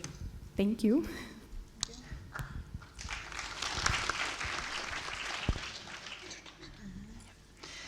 So the next speaker is Anna Zeleznikova. So it's really a good practice of my Russian. And you will also talk about risk alleles and polymorphisms in the risk of development of type 2, and also the Russian population. So can you tell us maybe also something about the background? Maybe you can also explain us something about the background of the Russian population. Dear colleagues, I'm glad to present my work. It's just a part of our big work. This is an analysis of association between polymorphic locus 5219 of KCNJ11 gene and glomerular filtration rates that in chronic kidney disease development in patients with type 2 diabetes in Russian population.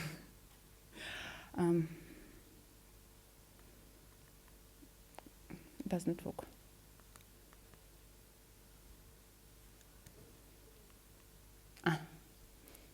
Sorry. Diabetes, as you all know, nowadays is leading cause of chronic kidney disease in all developed countries and many developing countries. And nowadays, chronic kidney disease is named like a non-infection epidemic of 21st century. Chronic kidney disease occurs in general population about 12%, and much more often in a risk group. And diabetes is a risk for chronic kidney disease that you can see in this picture, because as you know, according to the latest published data from US renal data system of 2013 year annual report, diabetes is the main cause of end-stage renal disease incidence due to the, it is the cause of end-stage renal disease much more than in 50% of population in Singapore, Malaysia, Philippines, Japan, and United States and New Zealand. So all of the above determines the high importance of search the genetic markers of chronic kidney disease. The aim of our study was to investigate association between polymorphic markers of one gene that involved in insulin secretion with development of renal damage in type 2 diabetic patients.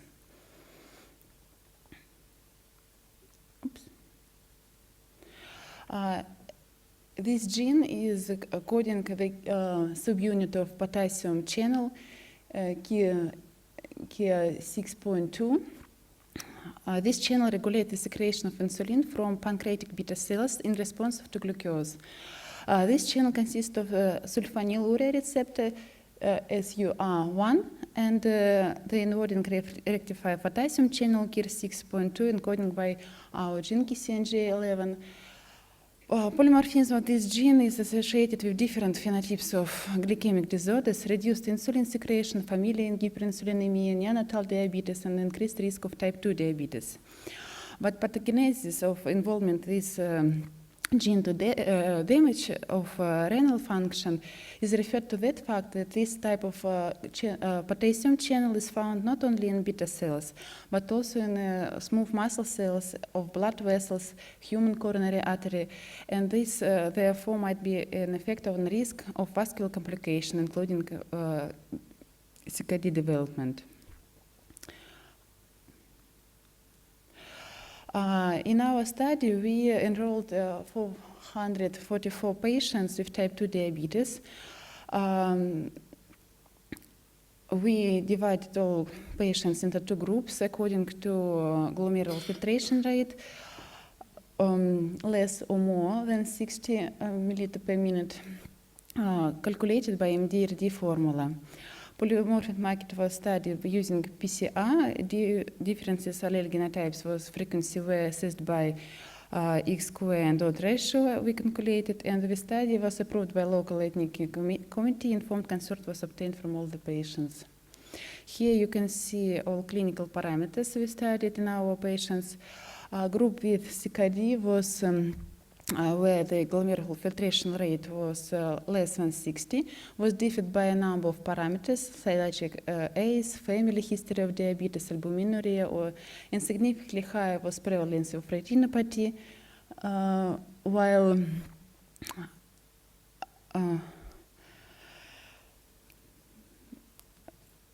level of glycohemoglobin and the diastolic blood pressure were high in non-CKD group.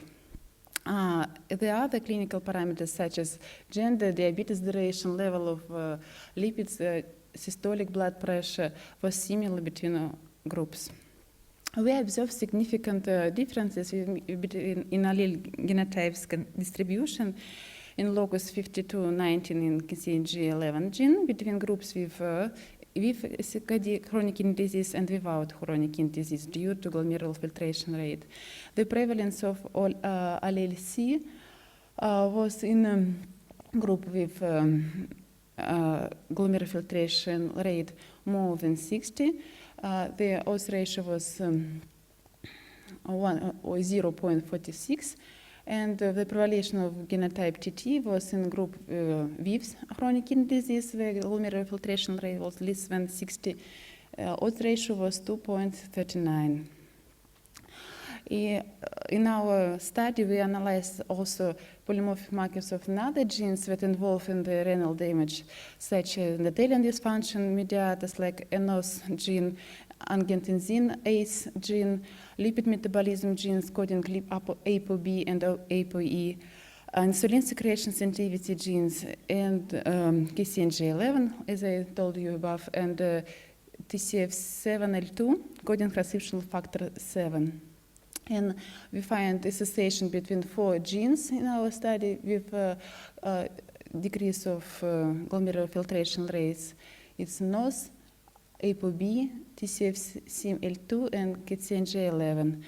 And we did some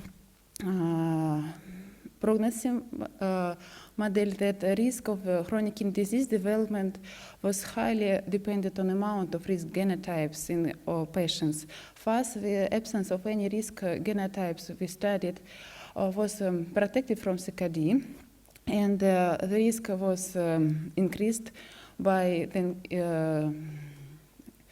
increasing the amount of risk polymorphic markers in every patient, with maximum highest risk in carriers of 4 predisposing variants.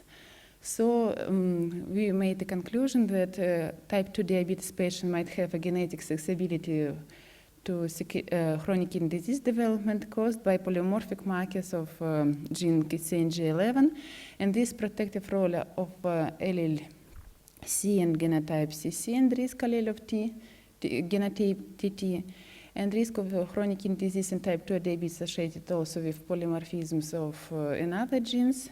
This is their ApoB, NOS3, TCF7L2, 7L2, and the data obtained all CKD risk was highly dependent on the amount of risk genotypes with highest risk in carriers of 4 predisposing variants.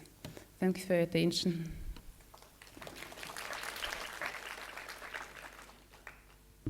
Thank you, Anna. You present a very interesting report. Thank you. Any questions?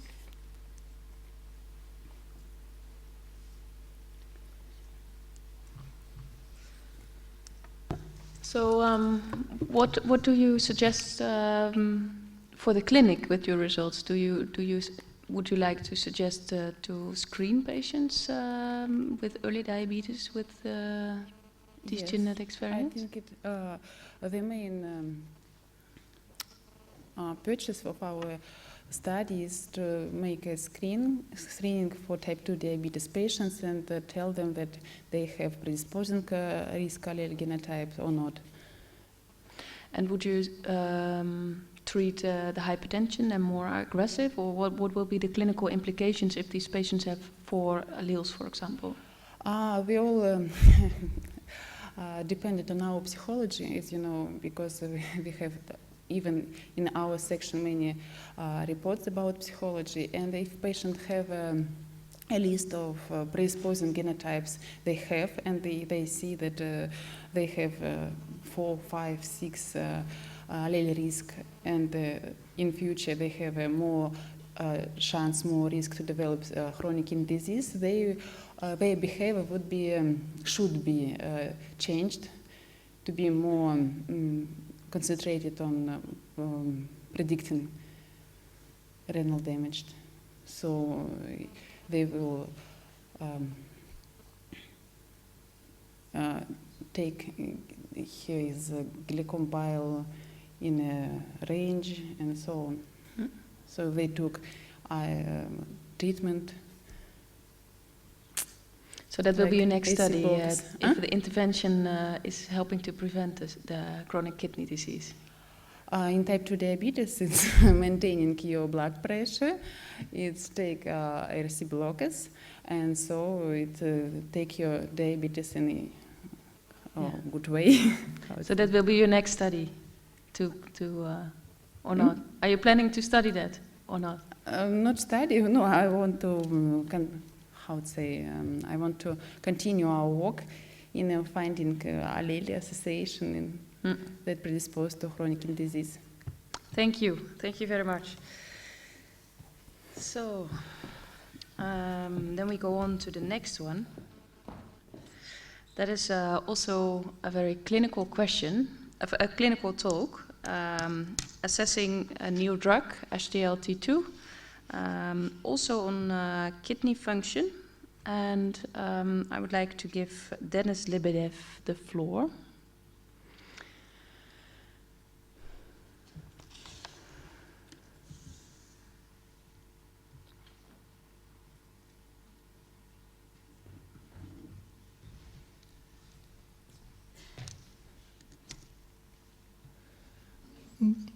Good afternoon, dear colleagues.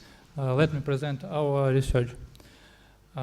You know that a few years ago have been approved several members of a new class of drugs, sodium glucose cotransporter 2 inhibitors. CGLT2 is a protein which located in S1 segment of proximal tubules, and it is responsible for a majority of glucose reabsorption in kidneys.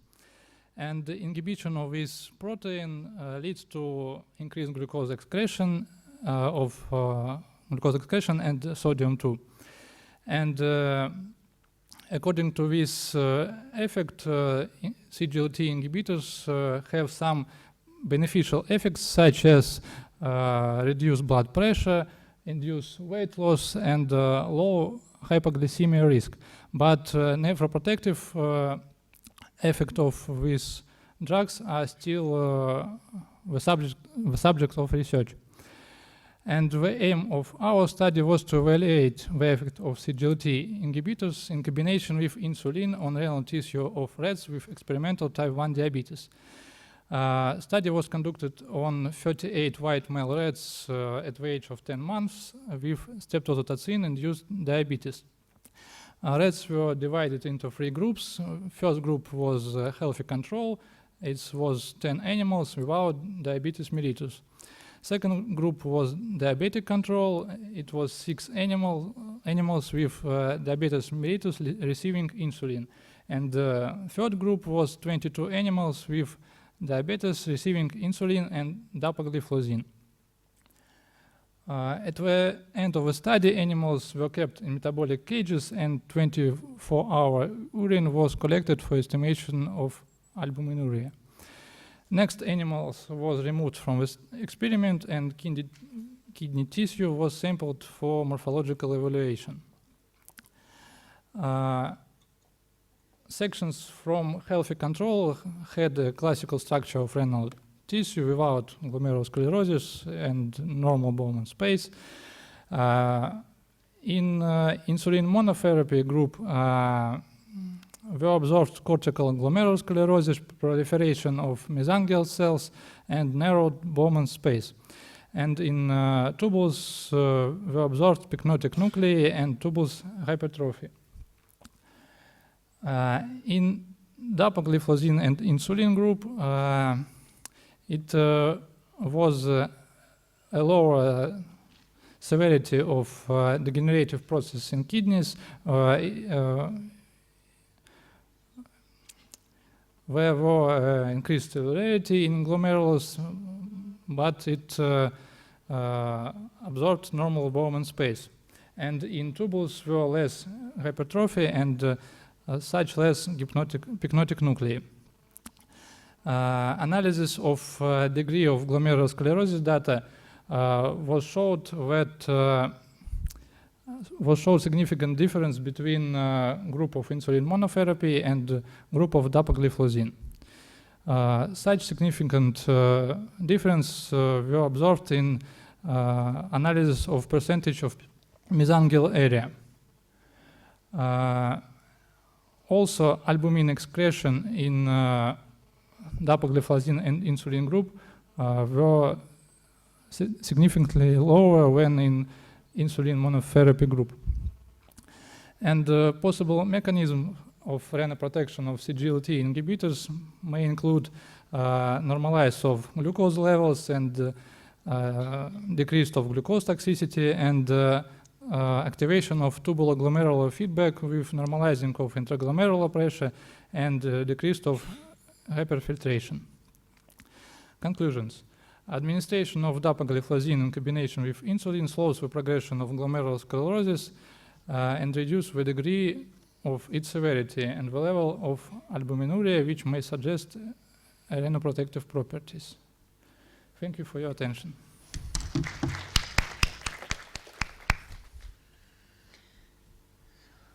That was really clear.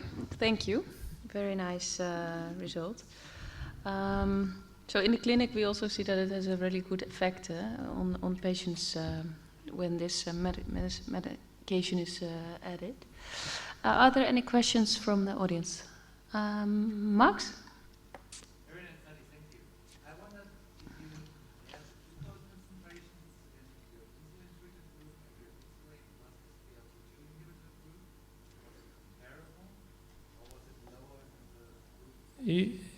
It was comparable between two groups. Insulin dose was exactly the same in both groups? Yes.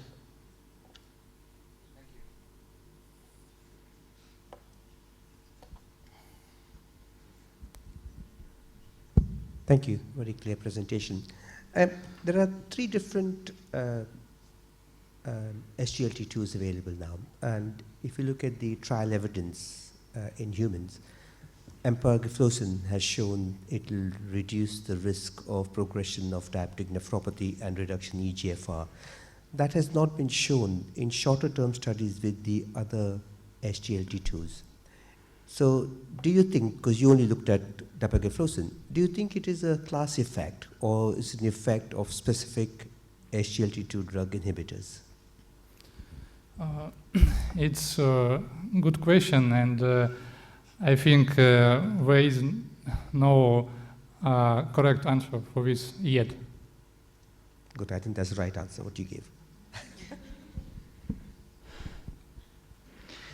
So can you think of something of a way to figure that out in your rats, or might there be some factors you might look into further? Are there any specific morphological changes in the kidneys, for example, or do you know something about the expression of the SGLT2 receptor? Or?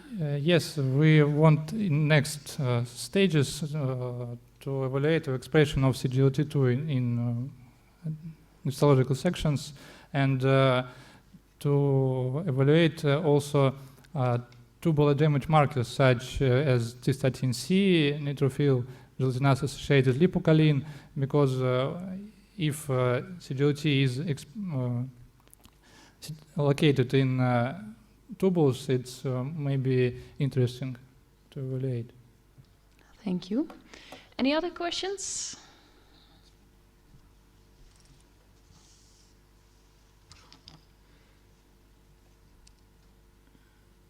Thank you for your presentation. It was very interesting. And I would like to know some details about your experiment, if you don't mind.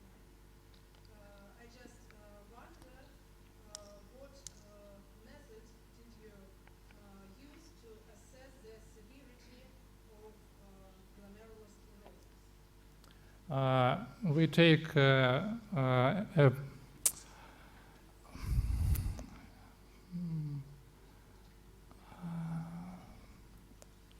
take some glomerulus and calculate in it with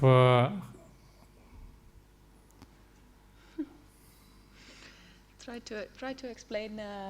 Yeah. So you compared the different pictures, or yeah. I understand, but I forget how it is. Do you have a marking system? Do you have a marking system to compare the different pictures? No marker. It's was by sight, just by sight, or?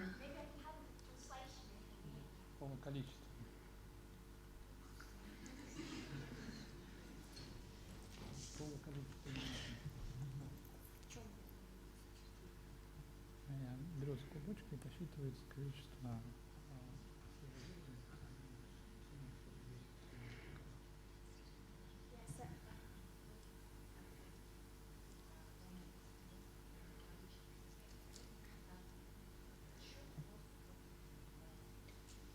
количество склерозированных по отношению к общему.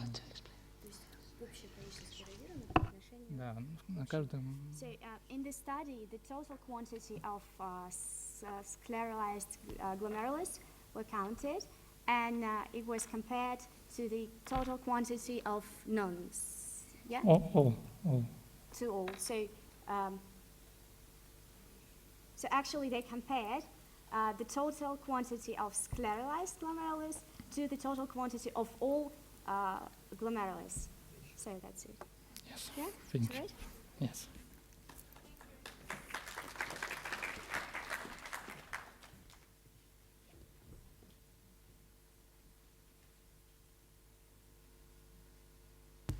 And the next, please, Jan Schramek, Czech Republic. The role of P38 MAPK pathway in apoptosis induction by saturated fatty acid in human pancreatic B cells.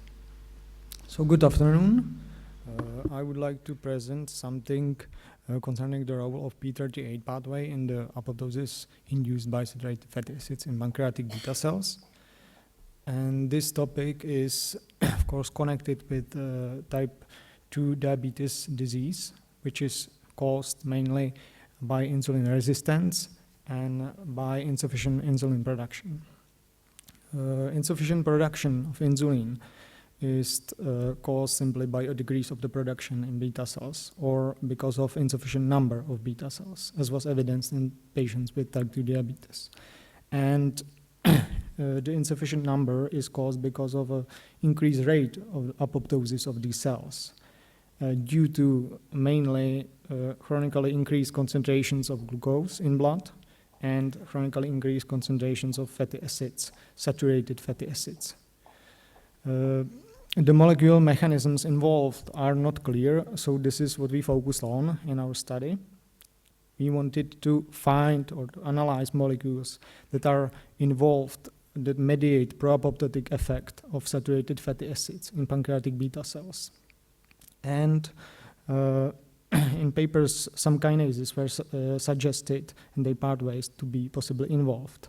So we've selected P38 and ERK pathways. And firstly, we wanted to test the effect of saturated stearic acid on the activation of these pathways. And we have selected 3 members for each pathway. Then the first point was connected with the second point. If there is some point of intervention point of saturated fatty acids within these pathways. Mainly, we wanted to test if these pathways are involved in the pro-apoptotic signaling and if there is some possible crosstalk between the pathways. We used a human pancreatic beta cell line NES2Y that was treated by stearic acid, 1 millimolar stearic acid bound to bovine serum albumin. And this was complex with in the serum-free specifically defined medium that allowed us exact control of the concentration of fatty acids. To test the involvement and the possible crosstalk between the pathways, we used the regulation of expression and activity of P38 kinase. It means a decrease via specific siRNA transfection and specific inhibitor application, and an increase via specific plasmid transfection and specific activator application. So the effect of stearic acid was that this stearic acid activates P38 pathway, since all tested members were activated within 24 hours with a peak in 12 hours. ERK pathway then was inhibited by stearic acid within 24 hours of stearic acid treatment. So then a possible point of intervention of fatty acids, because all tested members were affected by stearic acid. So it means that the intervention point of fatty acids must be upstream of this signaling. So then we tested the possible involvement. using the 4 approaches, and siRNA application as well as inhibitor application resulted in no effect on cell growth and viability. Similarly, vector application, vector consisting wild-type p38 leading to overexpression of p38, had no effect on cell growth and viability. Only activator and anisomycin resulted in strong effect when cell viability was strongly decreased by anisomycin. We also tested the markers of apoptosis as caspase 7, 8, 9 cleavage or activation, and they were cleaved during the treatment.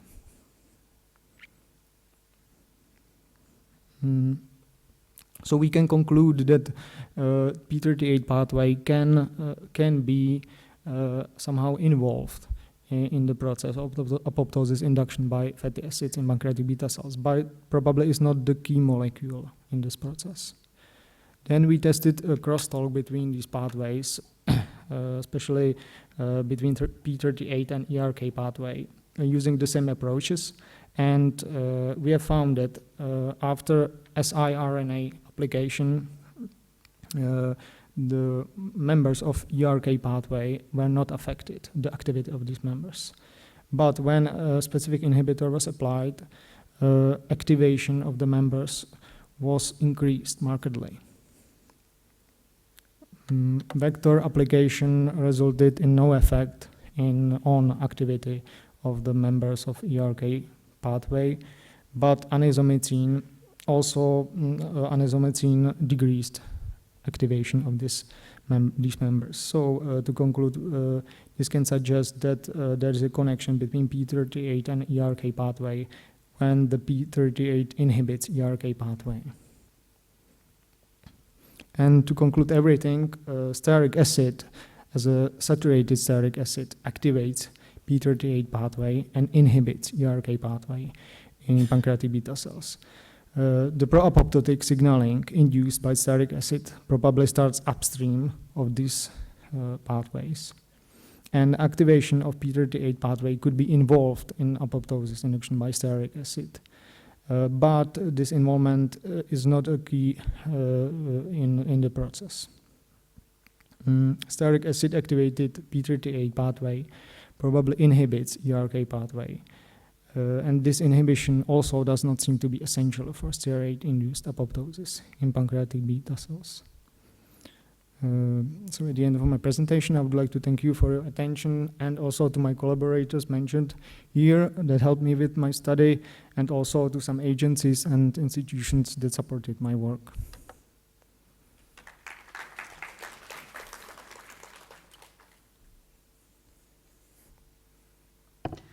Thank you for your work. I think that there has been a lot of work, a lot of Western blotting, a lot of analysis. So why did you actually, maybe I missed it, but why did you choose this specific pathway to analyze? According to the literature, and because more pathways were suggested to be involved in the process, but these two were like the key pathways. Also, PKC kinase may be involved, or PKB kinase, but these two were like the most perspective or something like that. And are there any questions? Max? Yeah, there's a mic coming to you.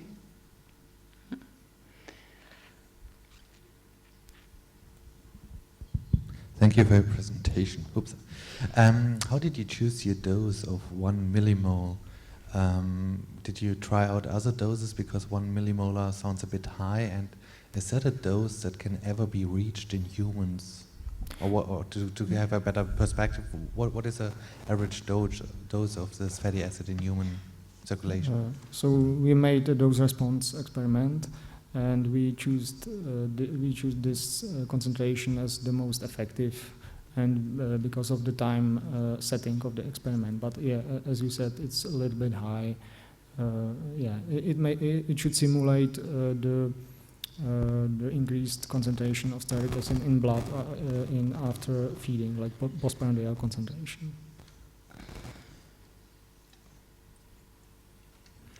There's one more question, and then we will go on to the last speaker because thank you for your presentation. So I have two questions for you. The first, how do you think can we use your results in clinical practice and how? And the second one question about inhibitors of DPP-4, because it is assumed that these drugs may stop the apoptosis of beta cells. Thank you. So yeah, it may be used, but this is something like a basic study. So we can say that this can help with the understanding of the molecular mechanisms, but this is like the post effect. So we can say that these saturated fatty acids are not good for food generally, but that's all for the clinic, because we solve something like when the problem already is. So yeah, so generally I can say this may help to suggest like a diet for people or something like that.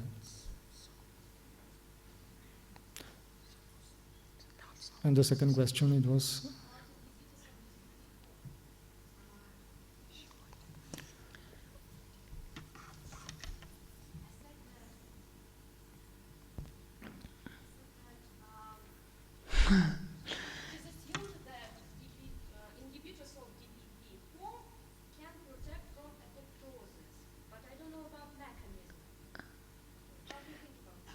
So do you suggest to test that in your model? So DPP, you said? It's a drug. It's an insulin drug. Insulin For diabetic drug. Yeah, so it may block some signaling, for example. And yeah, probably it will block some apoptosis signaling, like cleavage of the caspases or maybe some kinases. So you can take a look on the molecular mechanisms involved in the apoptosis and check if some of them are involved or not. Yeah, it might be a nice idea to test that in your model if that prevents apoptosis and the p38 MAP kinase pathway. That might be an idea, maybe. Yes, that's. Thank you very much for presenting your data. Thanks, you did a great job. Yes. So we go on to the last speaker because our final speaker didn't arrive yet, unfortunately. So the next speaker is Alexandra Glazunova, also from Russia. And we still keep in the kidney business.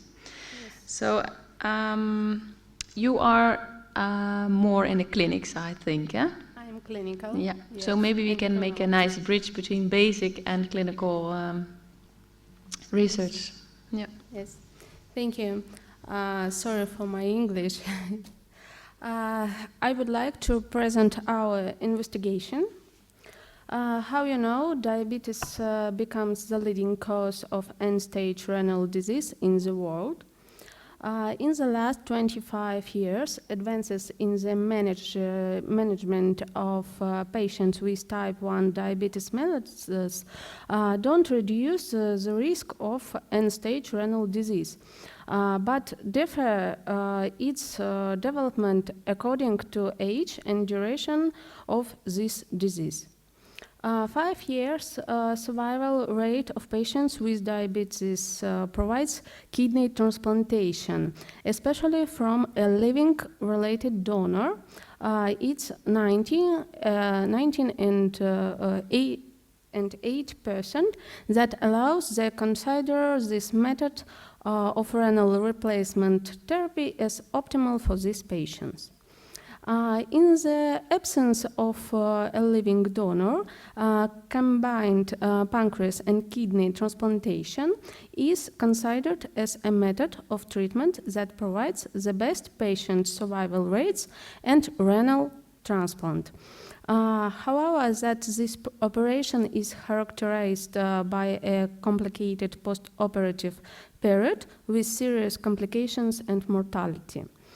Our aim of our study to examine kidney transplant dysfunction markers in patients with diabetes mellitus type 1 after kidney transplantation and simultaneous kidney pancreas transplantation. The study includes 20 patients after successful simultaneous pancreas kidney transplantation and 41 patients after kidney transplantation. 21 received insulin pump therapy, 20 multiple daily injection of insulin. The control group consists of 15 patients with type 1 diabetes mellitus without diabetic nephropathy. Post-transplantation period at the time of inclusion in the kidney transplantation group was 8 months. In simultaneous pancreas kidney transplantation, 18 months. Sex, age, and duration of diabetic nephropathy were comparable. The level of glomerular filtration rate in patient after transplantation was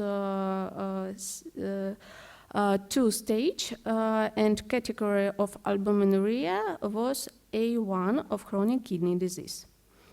And glycated hemoglobin was better in simultaneous pancreas kidney transplantation. All patients were comparable on ABO system.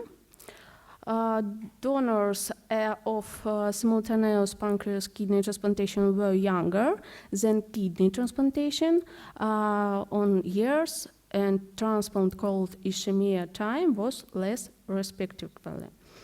In our study was analyzed the markers of glomerular filtration, of glomerular and tubular damage, metabolic products of the extracellular matrix, growth factors, and inflammatory factors of different groups of transplant patients after 8 months of research. In the group of patients with type 1 diabetes mellitus after successful pancreas kidney transplantation and kidney transplantation revealed a significant increase in markers of renal dysfunction, cystatin C in serum, GAL, podotsin, osteopontin compared with the control group despite of carbohydrate metabolism compensation. High level and a negative association of blood cystatin C with GFR and positive with albuminuria, as well as a direct link of podotsin urine with blood creatinine and GAL with albuminuria in recipients after transplantation were defined. Association with podotsin with MMP9 and GAL indicated correlation of stress factors of renal microstructure in post-transplantation patients. In summary, high levels of renal graft dysfunction biomarkers in the examined patients, including those after simultaneous pancreas kidney transplantation, shows the persistence of damage to the microstructure with stable graft function and demonstrate the need to control all factors in the preservation of renal function. Thank you for your attention. Thank you, Alexandra. It's very interesting report. Do you have any questions?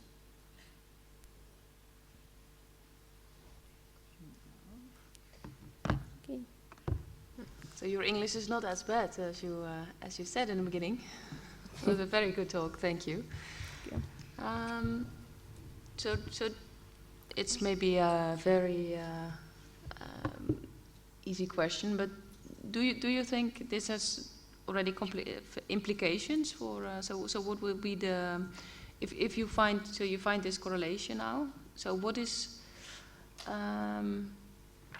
so what will you think will improve for patients with have high markers? So what would you like to? We need to control for these groups because in these patients maybe maybe acute kidney injury, transplantation, graft, acute kidney injury, transplantation, and maybe other infection in these patients, and we need controls and blood pressure and glycated hemoglobin in all the time. So to eliminate all the other factors that can induce rejection. Yes. You mean? Mm-hmm. Thank you very Thank much. you. Are there any questions from the audience? No? Then we have, if I'm right, I'm also looking at Maria. So we have 10 minutes break now? 5 minutes, okay. We have a 5 minutes break, so if you want to stretch your legs, do it now. And we will continue with the next session. So another session on pediatric endocrinology.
Hello, oh, here.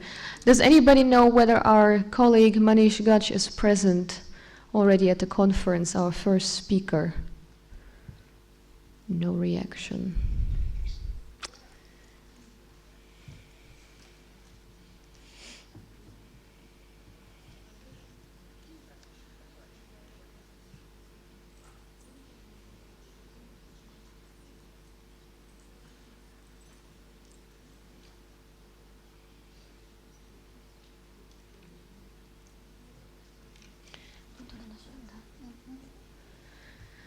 Right, so I would very much like to start. Welcome to you all here at the first ever EYES Meeting Pediatric Endocrinology session. Very happy about that. My colleague Yulia Tikhanovich, welcome.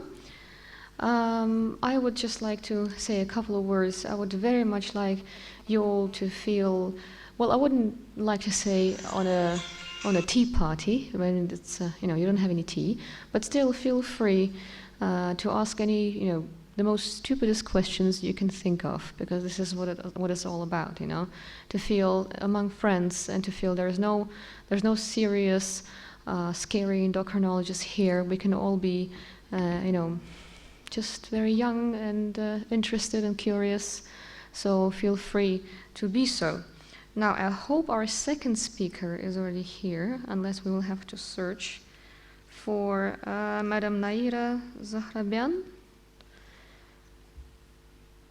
No? Does anybody know where the lady is? Well, we can also start a total randomized session. We can just randomize speakers. Okay. So shall we wait for another 5 minutes? Okay, we'll wait.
1 минуту ждала. So, okay, I would like to still ask one more time whether our Indian colleague is here, Manish Gach. If not, I would once again ask for Naira Zahrabyan. And if that is not the case, I see pediatric endocrinology is very popular. I would like to ask Tiara Niyum Paramita to come to the microphone.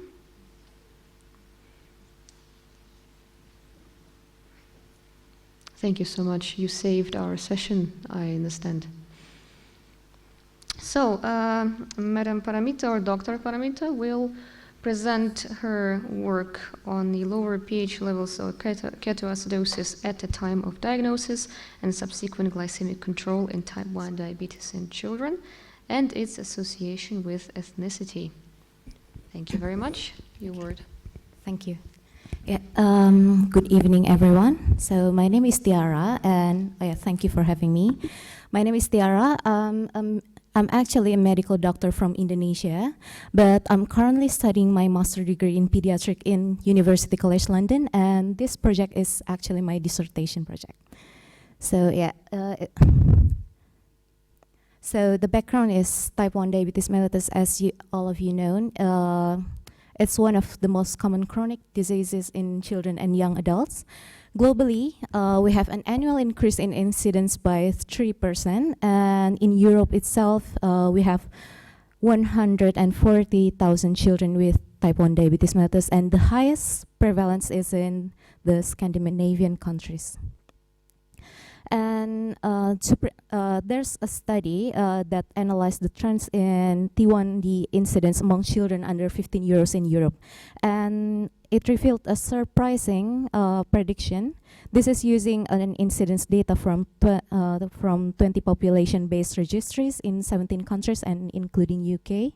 And it predicts that between the year of 2005 until 2020, that the number of new cases will be twice as higher in children younger than 5 years old, and the prevalence rate among youth under 15 years old will increase by 70%. So everyone can imagine how big the problem is going to be in the future. And in United Kingdom itself, in 2015, there's around 19,000 children under 15 years old living with T1D, and it's actually the 5th highest in the world. We have an annual National Pediatric Diabetes Audit, or NPDA, in England and Wales, and the prevalence is around 192 per 1,000 children. 100,000 children, and we have new cases around 26.5 per 100,000 children. So there's a lot. And my research is looking at the DKA at diagnosis, or specifically pH value at diagnosis. So DKA is an acute and life-threatening complication due to insufficient insulin production. The rate is very, there's quite a varying range of DKA at diagnosis. So it's from 15% until 67% of children across Europe and North America. And in UK, we have an increasing prevalence starting from 7.7 in 2005 and 2006 until 11.5 in per 100,000 children in 2011 until 2012. It's more often observed in younger children, especially under 2 years old at diagnosis, and also in children of ethnic minority or lower socioeconomic groups. I'm also looking at inequalities in type 1 diabetes. So it has been very well known that children from certain ethnic minorities and lower socioeconomic status will have a higher risk of having a poorer glycemic control, and it's measured by HbA1c levels. We can see here, this is using the annual audit data in England and Wales in 2014 until 2015. So we can see here that the mean HbA1c values differ so much in the most deprived children from the most deprived background compared to the wealthiest kids from the least deprived. So this is This is determined by having a deprivation scores in which it was divided into 5 equal groups. So we have the most deprived groups until the 5th group is the least deprived, and there is a clear difference between the mean HbA1c levels. And why are we doing this study is because the decay rates remain persistently high no matter what, despite many prevention campaigns, advanced treatment, and also improved healthcare system throughout the years. It remains high. And in UK itself, the proportion of ethnic minorities continues to rise. And presently, there are still very few studies investigating the relationship between DKA or pH values at diagnosis and how it may impact the future glycemic control, and how health inequalities may have an impact to this relationship.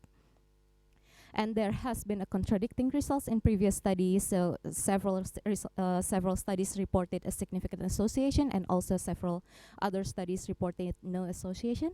So our aim is to find out whether severity of metabolic disturbances in initial stages of disease, measured by pH level, pH values or DKA, may have an impact in future glycemic control in young type 1 diabetes patients under 19 years old. And how health inequalities measured by ethnicity and socioeconomic status may have an impact in this relation. So our methods is, this is a retrospective cohort involving all children with type 1 diabetes diagnosis who attended one of 2 diabetes clinics in East London from 1st January 2005 until the end of 2015. And East London itself is a very unique population, consists of 56% of the residents are from ethnic minority background, and out of that proportion, half of them are from South Asian origin and 50% of them are from African origin. So it's a very interesting mixture of population. And our subjects are, so there are 640 children aged under 19 years old who attended those 2 clinics. And our inclusion criteria is diagnosed with type 1 diabetes between 2005 until 2015 and have the ethnic group and valid pH value recorded at diagnosis. Our method, we define DKA in accordance to ISPAD guideline. So blood pH under 7.3, and for mild DKA is 7.2 until 7.3 pH. Moderate is 7.1 until 7.2 pH, and severe is less than 7.1. And for the socioeconomic status, we use the deprivation score. This is based on UK Office of National Statistics Index of Multiple Deprivation. So it captures relative deprivation experienced by an individual living in one geographical area. Basically, lower scores indicates higher deprivation. And the results are our study population with the inclusion criteria. We have 258 children with mean age at diagnosis 8.1 years. And these are the analysis based on ethnic groups. So we have in this study we divide the population into 4 ethnic groups: white, mixed, black, and Asian and others. So for those groups, majority are white, and for those group we find a significant we compare each group with many covariates, including gender, age at diagnosis, and also deprivation scores. And we have a significant, and we use for this statistical analysis that we use is simple linear regression, and we found a significant association in index of multiple deprivation scores with p-value less than 0.05. So we can see here clearly that the white children are the wealthiest among all of them, significantly wealthier, and the mixed children from mixed ethnic groups are the poorest, significantly poorer. And yeah, that's that's the significant one. And we also analyzed the pH at diagnosis, HbA1c in first month after after diagnosis. So HbA1c at first, 6 and 12 months after diagnosis, and we found significant difference between each groups in first month and 6 month post diagnosis, the HbA1c value. And in this significant association, we found that the children from white ethnicity have the lower HbA1c values, indicating a better glycemic control. In 6 months, and also they also present with a very low, the lowest HbA1c values within first month post diagnosis. So yes, and then we also analyzed the ethnic differences within DKA at diagnosis. So in total, our total population is this. We have quite high level of DKA at diagnosis rate, so around 45% kids in our population present with DKA at diagnosis, and we found no significant association. So the P is higher than 0.05. So there's no difference there, and also no difference in severity of DKA. So there's no significant difference between each ethnic groups. And we also analyzed by age at diagnosis. So we found significant difference in these 3 covariates. So female, first is gender, and second is pH, and the third one is HbA1c within first month's post diagnosis. So in here, that's clear that younger children under 5 presents with lower pH significantly, and also so older children will have a higher HbA1c values within first month post diagnosis. And we also analyze them in difference in DKA presence, and there's also a significant difference. So younger children may tend to present more significantly with DKA by 58.2% compared to older children who are only 39.1% of them presents with DKA at diagnosis. And we also see the difference in severity of DKA, and it's also significant with, especially in severe DKA, where the younger children tends to present more with severe decay. So it's 22.8% compared to only 14% in older children. And so this is analysis by socioeconomic status. So we divide the scores into 3 quartiles, where the tertile 1 is the poorest children, and the tertile 3 is the richest children. And we found no significant association between categories, which is a good thing. And also by presence of decay, we also reported no significant association between them. And also in severity of decay, there's no significant associations, significant difference. And then we developed a regression model. So this model is using pH values at diagnosis as a continuous variable as the main exposure, main predictor, and the main outcome is HbA1c at 6 months post-diagnosis and 12 months post-diagnosis. The first model is only using a simple linear regression, so it's just pH and HbA1c at 6 months post-diagnosis, and we found no significant association. While the second model, we also have the pH values as the main predictor and HbA1c values as the main outcome, but we also adjusted for other covariates such as gender, socioeconomic status, ethnicity, and so forth. And there's also no significant difference over here in the second model as well. And this is continuous from the previous table.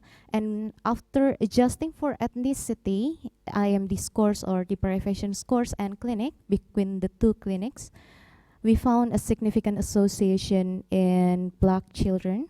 So children of black ethnicity tends to have higher HbA1c values by 8.14 millimole per mole, and it's significant by p-value of 0.004. And also there's also a significant difference here within clinics. So Royal London children tends to have lower, children who attended the Royal London Clinic tends to have less HbA1c values. And this is for the model, but another model, but with HbA1c values at 12-month post-diagnosis. And we have a significant association here at the age of diagnosis. So children from younger age of diagnosis will have a higher HbA1c values by 0.8 millimole per mole. And for the pH at diagnosis, gender, we found no significant association. And this is a continuation from the previous table. We have now, similar to the previous model, we also have a significant difference between clinics. But now the children from ethnic minorities no longer have a significant association. So our conclusion is there's no significant association between pH at diagnosis and HbA1c values at 6 and 12 months post-diagnosis, even after adjusting for other covariates including age at diagnosis, ethnicity, and IMD scores. And also, children of ethnic minorities had higher HbA1c values at 1st and 6 months post-diagnosis compared to children of white ethnicity. And also that younger age at diagnosis was significantly associated with lower pH value and lower HbA1c level at diagnosis compared to older age at diagnosis or above 5 years old. And also, younger age at diagnosis appeared to have a significantly higher mean HbA1c levels at 6 months post-diagnosis compared to older children. Thank you.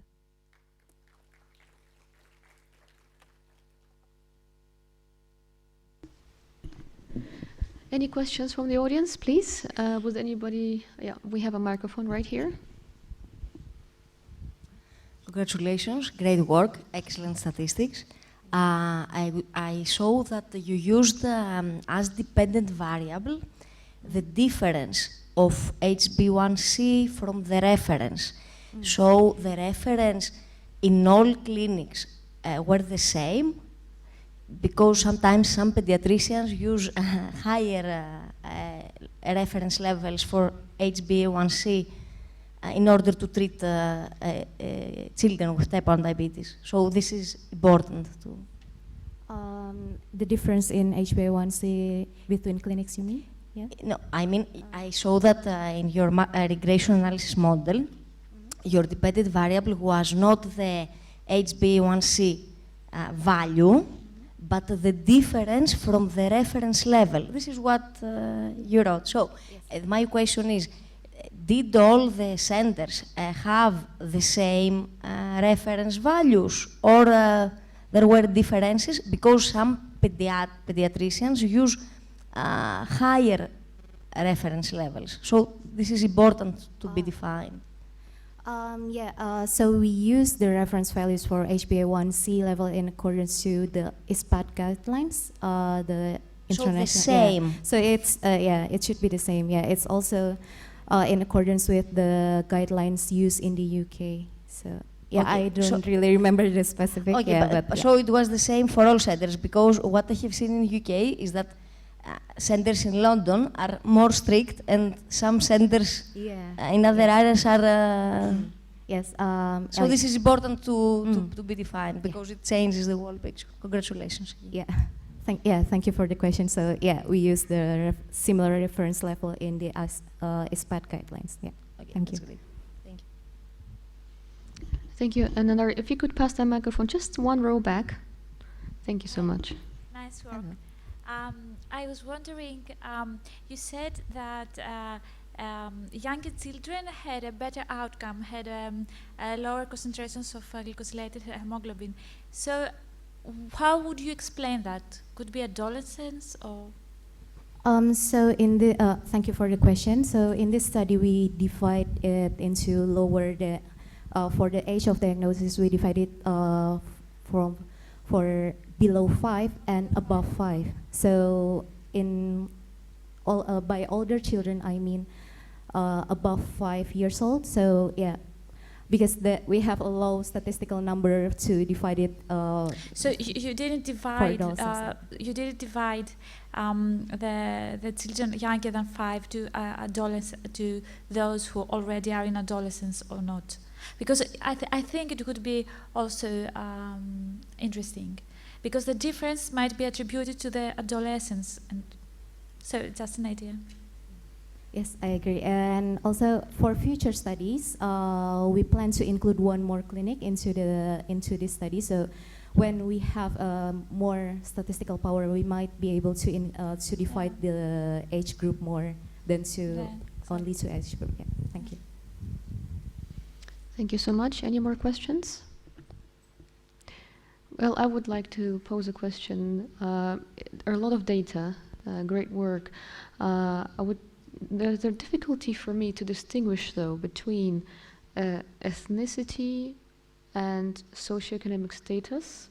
So how do you distinguish whether these effects that you saw on diabetes and the HbA1c are a cause of the ethnicity or a cause of a socioeconomic status? I think these are quite, things that you distinguish difficultly. How do you distinguish between those two factors?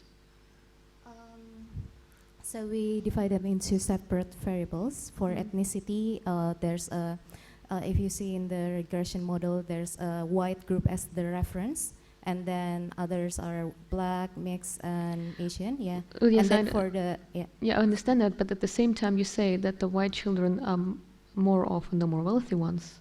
So how do you adjust for that? I mean, a priori, the white children are often more healthy and have a better social economic status, rather than the colored groups, say. So when you divide them in ethnicities, you also divide them in the socioeconomic status. So there has been a very a well-known finding that usually children from ethnic majority or white children are significantly wealthier, but in this study we treat them as a separate set of variables. Mm-hmm. So when it was adjusted to ethnicity and socioeconomic scores, we didn't really group them into ethnicity first and then adding the scores. No, we treat them as a separate variables. Mm-hmm. Okay, so statistical tricks. Yes, I see. Statistical Well, if tricks. there's no more questions, I would very much like to keep to the schedule, and I would very much like to thank you for your presentation and invite the next speaker. Thank you very much. Thank you. Great speech. Now, the next speaker from Romania, if I don't mistake, Irina Elena Herescu. Oh, lovely. Thank you for being here. Switching from insulin to oral sulfonylureas, in a patient with permanent neonatal diabetes. Welcome. Thank you. Good evening. My name is Irina Herescu, and I will present to you a successful case of switching from insulin to oral sulfonylureas in a patient with permanent neonatal diabetes. The neonatal diabetes is a rare monogenic disease, usually caused by mutations in the genes which encode the KIR 6.2 or SUR1 subunit of the ATP-sensitive potassium channel. It is usually diagnosed in the first 6 months of life. In the normal pancreatic beta cell, the glucose metabolism increases the ATP production, which binds to the KIR 6.2 subunit, closing the potassium channel. This results in membrane depolarization and insulin secretion. The mutations in the KCNJ11 genes, which encode for the KIR 6.2 subunit, compromises this mechanism, causing the permanent opening of the potassium channel. The sulfonylureas, such as glabenclamide, can still close the mutated channels, so they could be used in treating the neonatal diabetes. However, the doses needed are 4 times higher than those used in type 2 diabetes mellitus, and the mechanism is very different.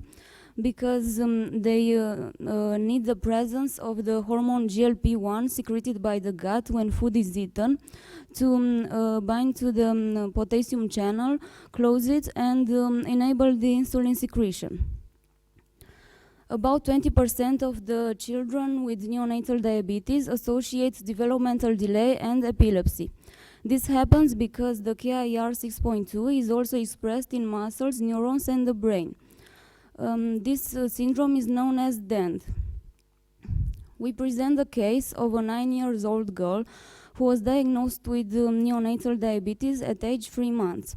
She was admitted to our clinic on December 2015 for frequent episodes of hyperglycemia at home and absent seizures lasting 2 to 4 minutes.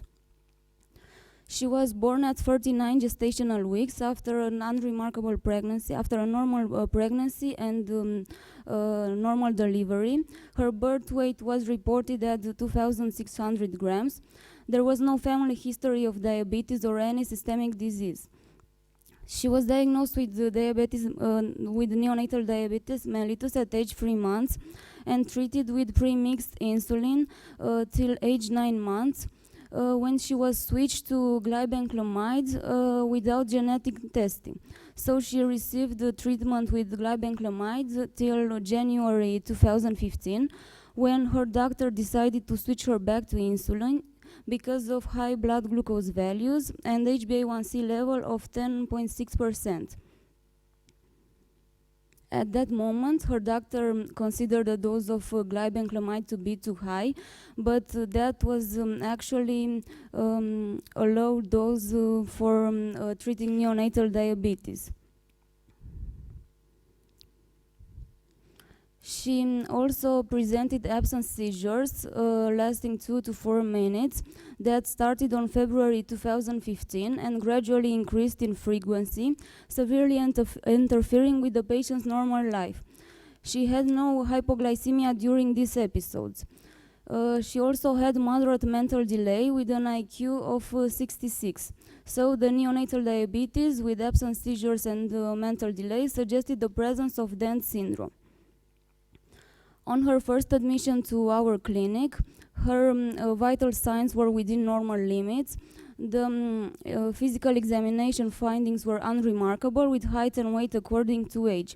The laboratory findings were unremarkable except for blood glucose levels of 200, varying from 200 to 300 milligrams per deciliter, and HbA1c level of 10.3%. Blood samples were sent to Exeter Genetic Laboratory, and the sequence analysis of the genes involved in neonatal diabetes has been undertaken. The genetic result showed that she had the heterozygous missense mutation on the KCNJ11 gene. The treatment with the glibenclamide was started at a gradually increasing dose and insulin was stopped. The glycemic control was achieved at a dose of 0.84 milligrams per kilogram per day, without hypoglycemic episodes or requirements of short-acting insulin. And there were no side effects of the glibenclamide. At discharge, we recommend to her to continue the treatment with glibenclamide and to stimulate the cognitive functions with exercises and reading at least 4 hours per day. After 2 months, re-evaluation showed complete remission of the absent seizures and very good blood glucose levels with HbA1c level of 7.3%. The glibenclamide dose was slightly increased to help alleviate the neurological delay. On her most recent re-evaluation, we can see a level of HbA1c of 6.2%, which is within the target of less than 6.5% recommended for children with neonatal diabetes. Small improvements were made regarding her concentration in classes and homework. In this chart, we can see how the values of HbA1c dropped after the girl was switched to sulfonylureas. This case emphasizes the importance of genetic testing in all children with diabetes diagnosed under the age of 6 months, having an important impact on the therapeutic approach, as there is the possibility to replace the insulin with oral sulfonylureas. Doctors should keep in mind that the doses needed may be 4 times higher than those used in type 2 diabetes mellitus. Not only will the patients have a better quality of life, but the treatment with sulfonylureas can also improve the mental delay and the epilepsy. Thank you.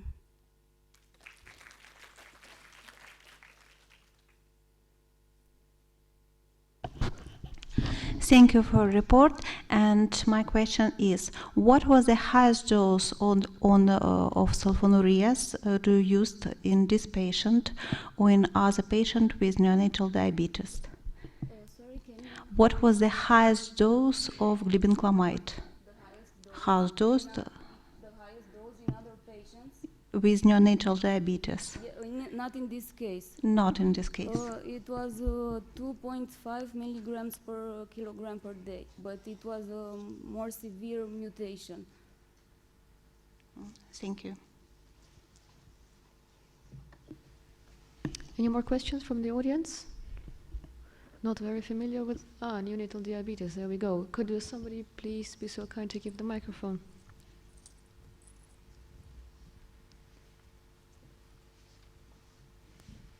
Thank you for that excellent case. What's the long-term outcome for these children? Because the dose you're giving of glibenclamide is quite high. What's the long-term outcome? How long can you continue with that dose of sulfonylurea? And when do you think this child would need to be converted back to insulin?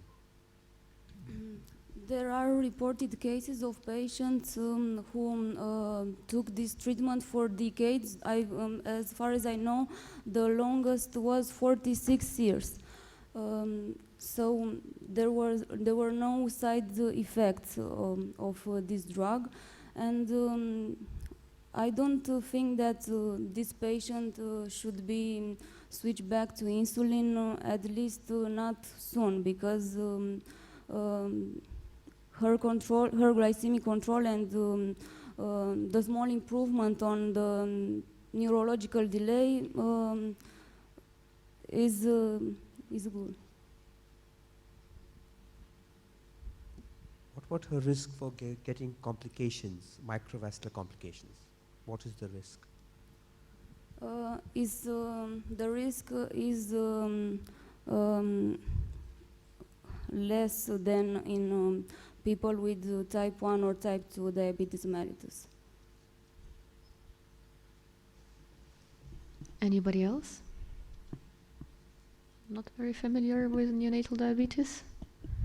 Well, then this lecture was even more helpful. Thank you so much. Thank you. Obviously a difficult topic here. That makes it even more important.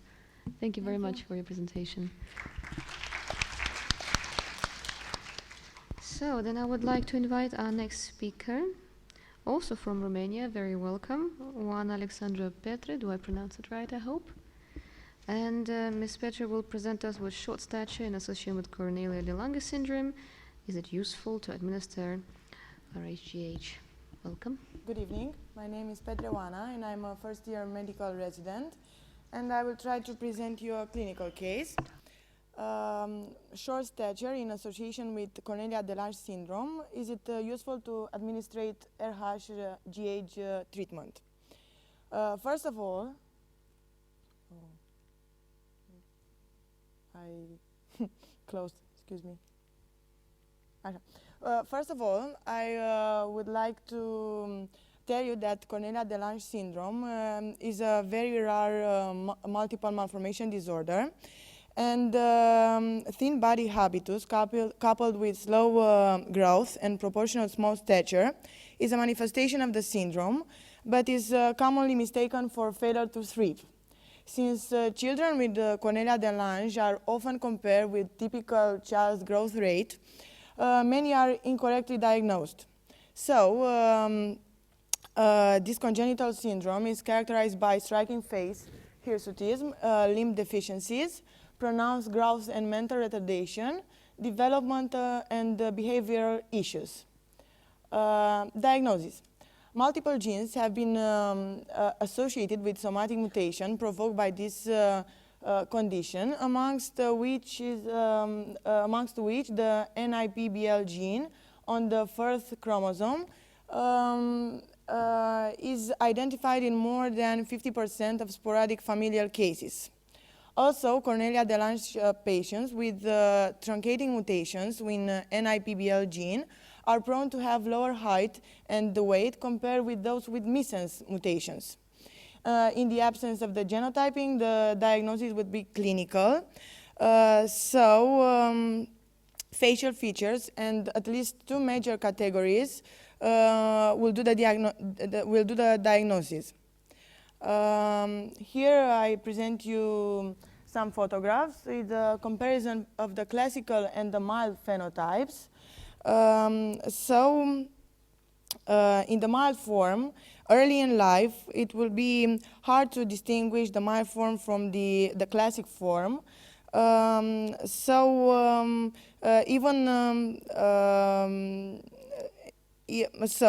some cases, the mild form won't be recognizable until the age of 3 years. Although intrauterine growth restrictions is mild in early gestations, and absence of major limbs and facial difference may be evident earlier than clinically reported.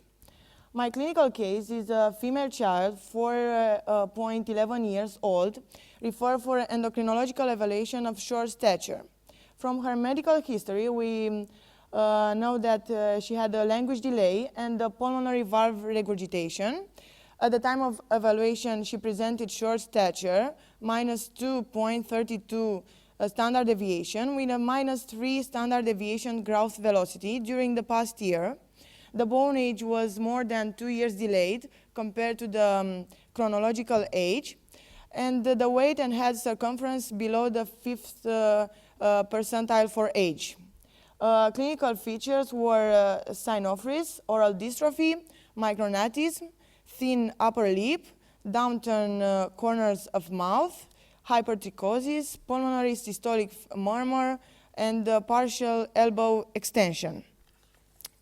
Results, facial findings that I presented you and criteria met for two major categories confirmed the diagnosis of Cornelia de Lange syndrome. The endocrinological evaluation revealed short stature with GH deficiency based on two GH values below 10 nanograms per milliliter during two stimulation tests. The stimulation test that I used was the clonidine test and the insulin intolerance test. The patient began treatment with somatropin, and the patient grew 3.5 centimeters in the last 6 months. The response to GH administration in patients with Cornelia de Lange syndrome was reported in a limited number of cases. So, this case suggests that an adequate evaluation of patients with Cornelia de Lange syndrome could identify potential patients that are good candidates for GH treatment in order to improve their final height. This study, Growth Manifestations in the Brachmans-de Lange syndrome, present standard growth curves that have been derived from 180 patients with clinically confirmed Cornelia de Lange syndrome, and they were measured from birth through the adulthood. Gastrointestinal disturbance may predispose to poorer weight gain, but are so common in this disease, over 62%, that measurement based on this group were not excluded from the group. Here are the growth charts, high in males with Cornelia de Lange syndrome and in females.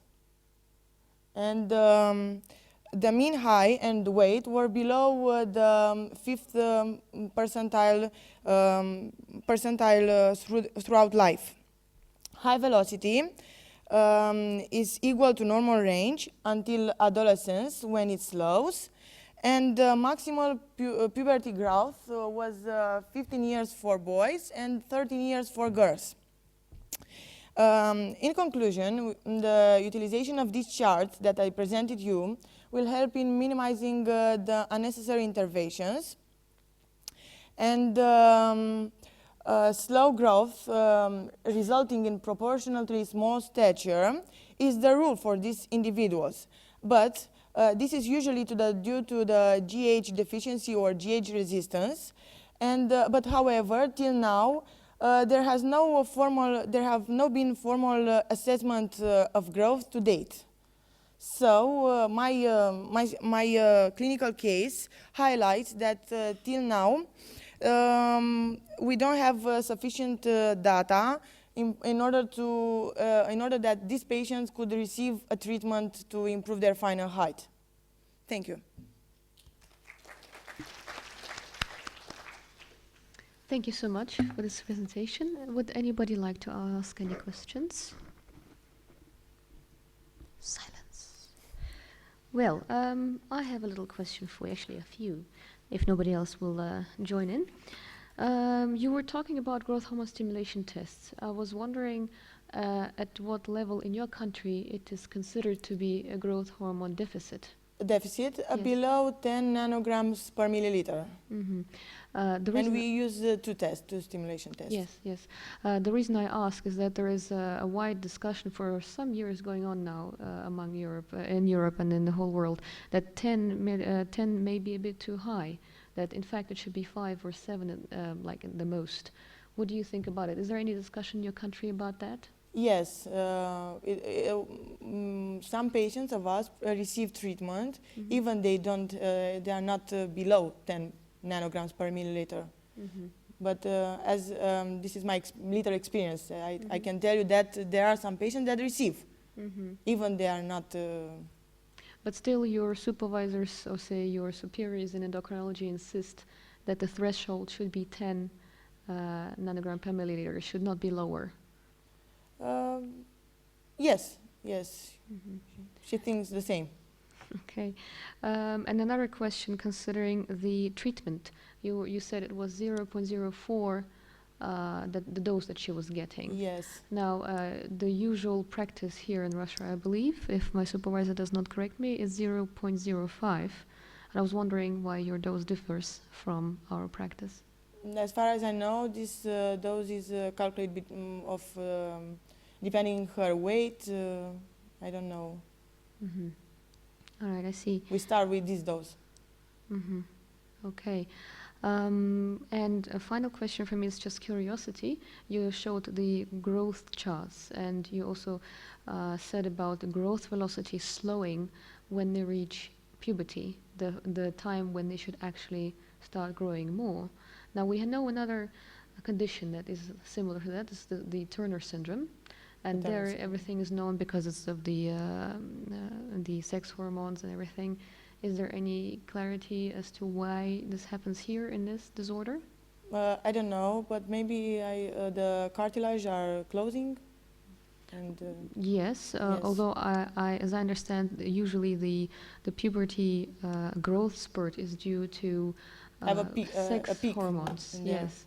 Yes. So there is no clarity as to why this happens in this syndrome. What is happening to their sex hormones? It's a very rare multiple disorder, and we have to make more studies about this disorder. We don't know yet. All right, thank you. Any questions? Anybody who mustered his courage to ask about this rare disease? No? Silence still. Well, the more important it is then to know about this. Thank you so much. Thank you. Thank you. And now our guest from the Netherlands, Mariska Vlot. Effects of suppression of puberty and cross-sex hormone therapy on bone turnover markers and BMAD in transgender adolescents. Now that is Dutch for you. Thank you. Thank you very much for the kind introduction. And thank you all for still being here as me being the last presenter before dinner. So I hope your glucose levels will allow me to bring you some interesting information about our topic. I will show you results of a study to the effect of pubertal suppression and cross-sex hormone therapy on bone turnover markers and on bone mineral apparent density in transgender adolescents. Sorry, just too quick. Well, before telling you all about the methods of our study, I'd like to start with a brief introduction about bone metabolism, bone turnover. Well, we zoom in on the bone. We have continuously a remodeling of bone, which means that old bone and fractured bone is being resorbed by the cells called the osteoclasts on the left side of the panel. And by doing this bone resorption, they secrete the bone turnover markers called 1-CTP into the bloodstream. On the other hand, these cells, the osteoclasts, distribute a signal to the osteoblasts, which are the bone-forming cells, to start making new bone, as you see on the right side of the figure. And by making the new bone, the bone turnover markers osteocalcin and P1NP are also being released in the bloodstream. And as you can see in this figure, it's always important that you have the remodeling, meaning a balance between the turnover, between the formation and resorption of bone. And therefore, the bone turnover markers display the actual bone metabolism when you measure them in patients. So in puberty, you can assess that the formation rate exceeds the resorption rate, while in menopause, for instance, postmenopausal women have decreasing estrogen levels, as you all might know, and therefore their bone resorption rate is higher than the formation rate. But still, there's always a balance between the formation and resorption. So, and then I'll be talking about these bone turnover markers in transgender adolescents. I thought it might be well to start with a proper definition of what is transgender condition. We diagnose this condition by saying that there is a non-identification with the sex and assumed gender one was assigned at birth. And this implies, in other words, that a biological born male, for instance, feels himself as being a biological female.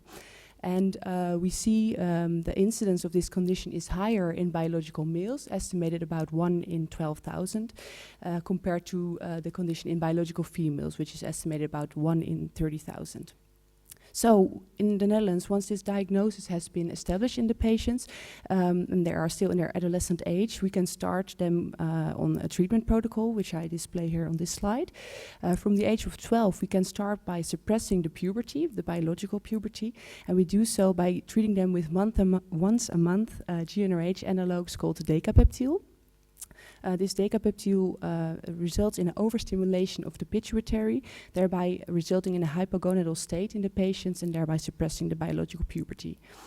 Then, from the age of 16, we can start an artificial puberty by treating the patient with cross-sex hormone therapy. And this means that in male to female persons, we will treat them with incremental dosages of estrogen, and in female to males, we treat them with incremental dosages of testosterone. And then finally, from the age of 18, patients are even eligible to receive sex reassignment surgery, which implies a gonadectomy. Well, and as you can imagine, all of these steps in the treatment protocol can affect the bone health, and that's why we are interested to look more thorough to that. Well, as first part of the study, we already looked at the bone mineral apparent density of these patients, and the apparent density means just like you know the regular bone mineral density, only the apparent density is a volumetric correction for the growing bones of children. And what I'd like to show you here on this slide, in both the female to males and male to females, is that you see that before starting on the left column, let's see if it works. Yeah, on the left column, you already see that the male to females have a lower Z score before even starting therapy than the female to males. And furthermore, when we start by suppressing puberty, sorry, just messing up the buttons, then you see a decrease of the bone mineral apparent density. And furthermore, when we start treatment with the cross-sex hormone therapy and we measure the BMAD again after 24 months, we see again an increase of the bone mineral apparent density.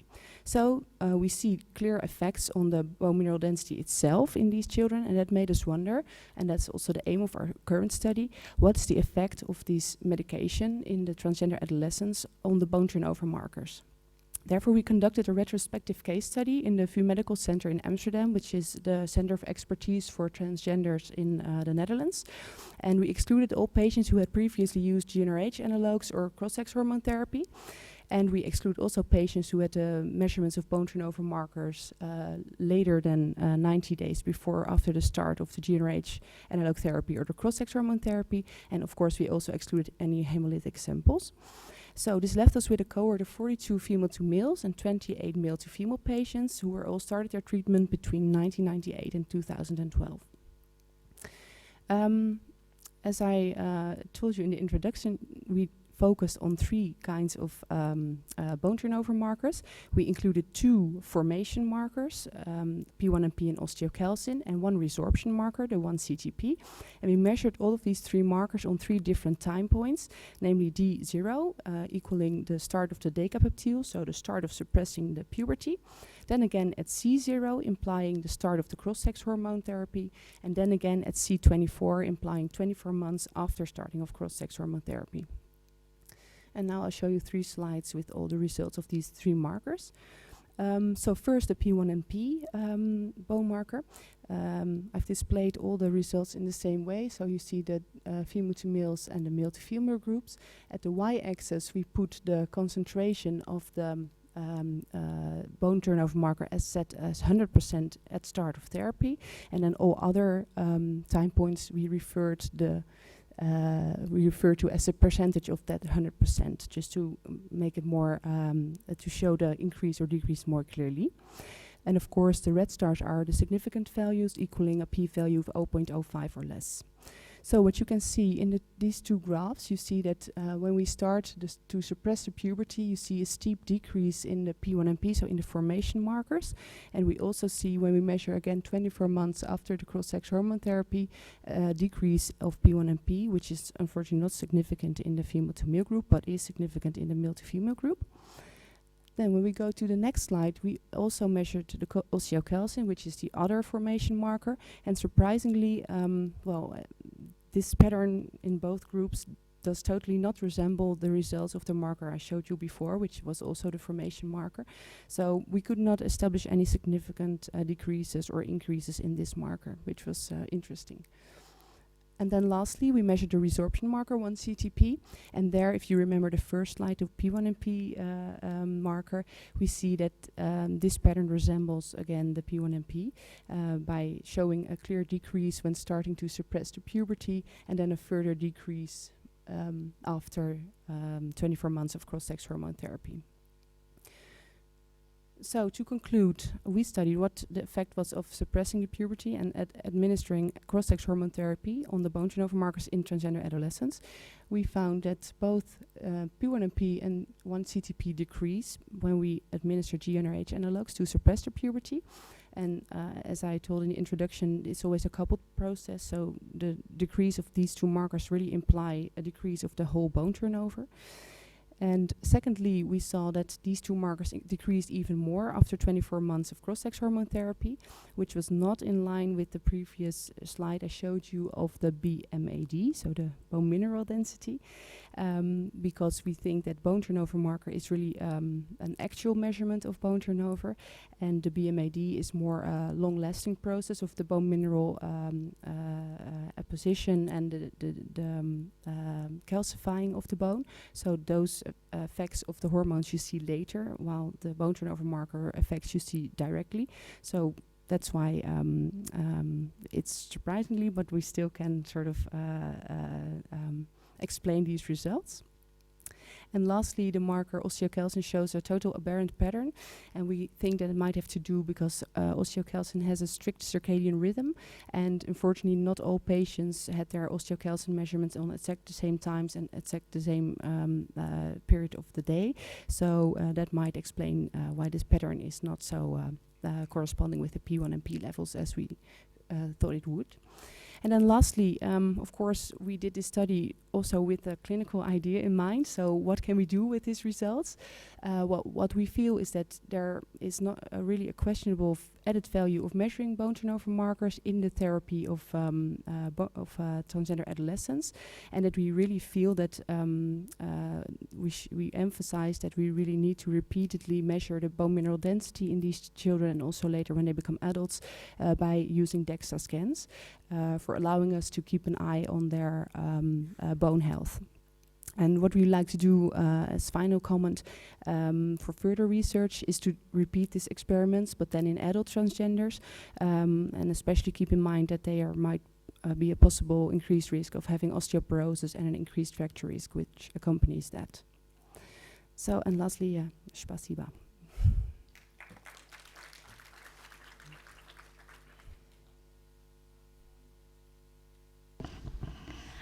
Thank you for your report, and I have two questions.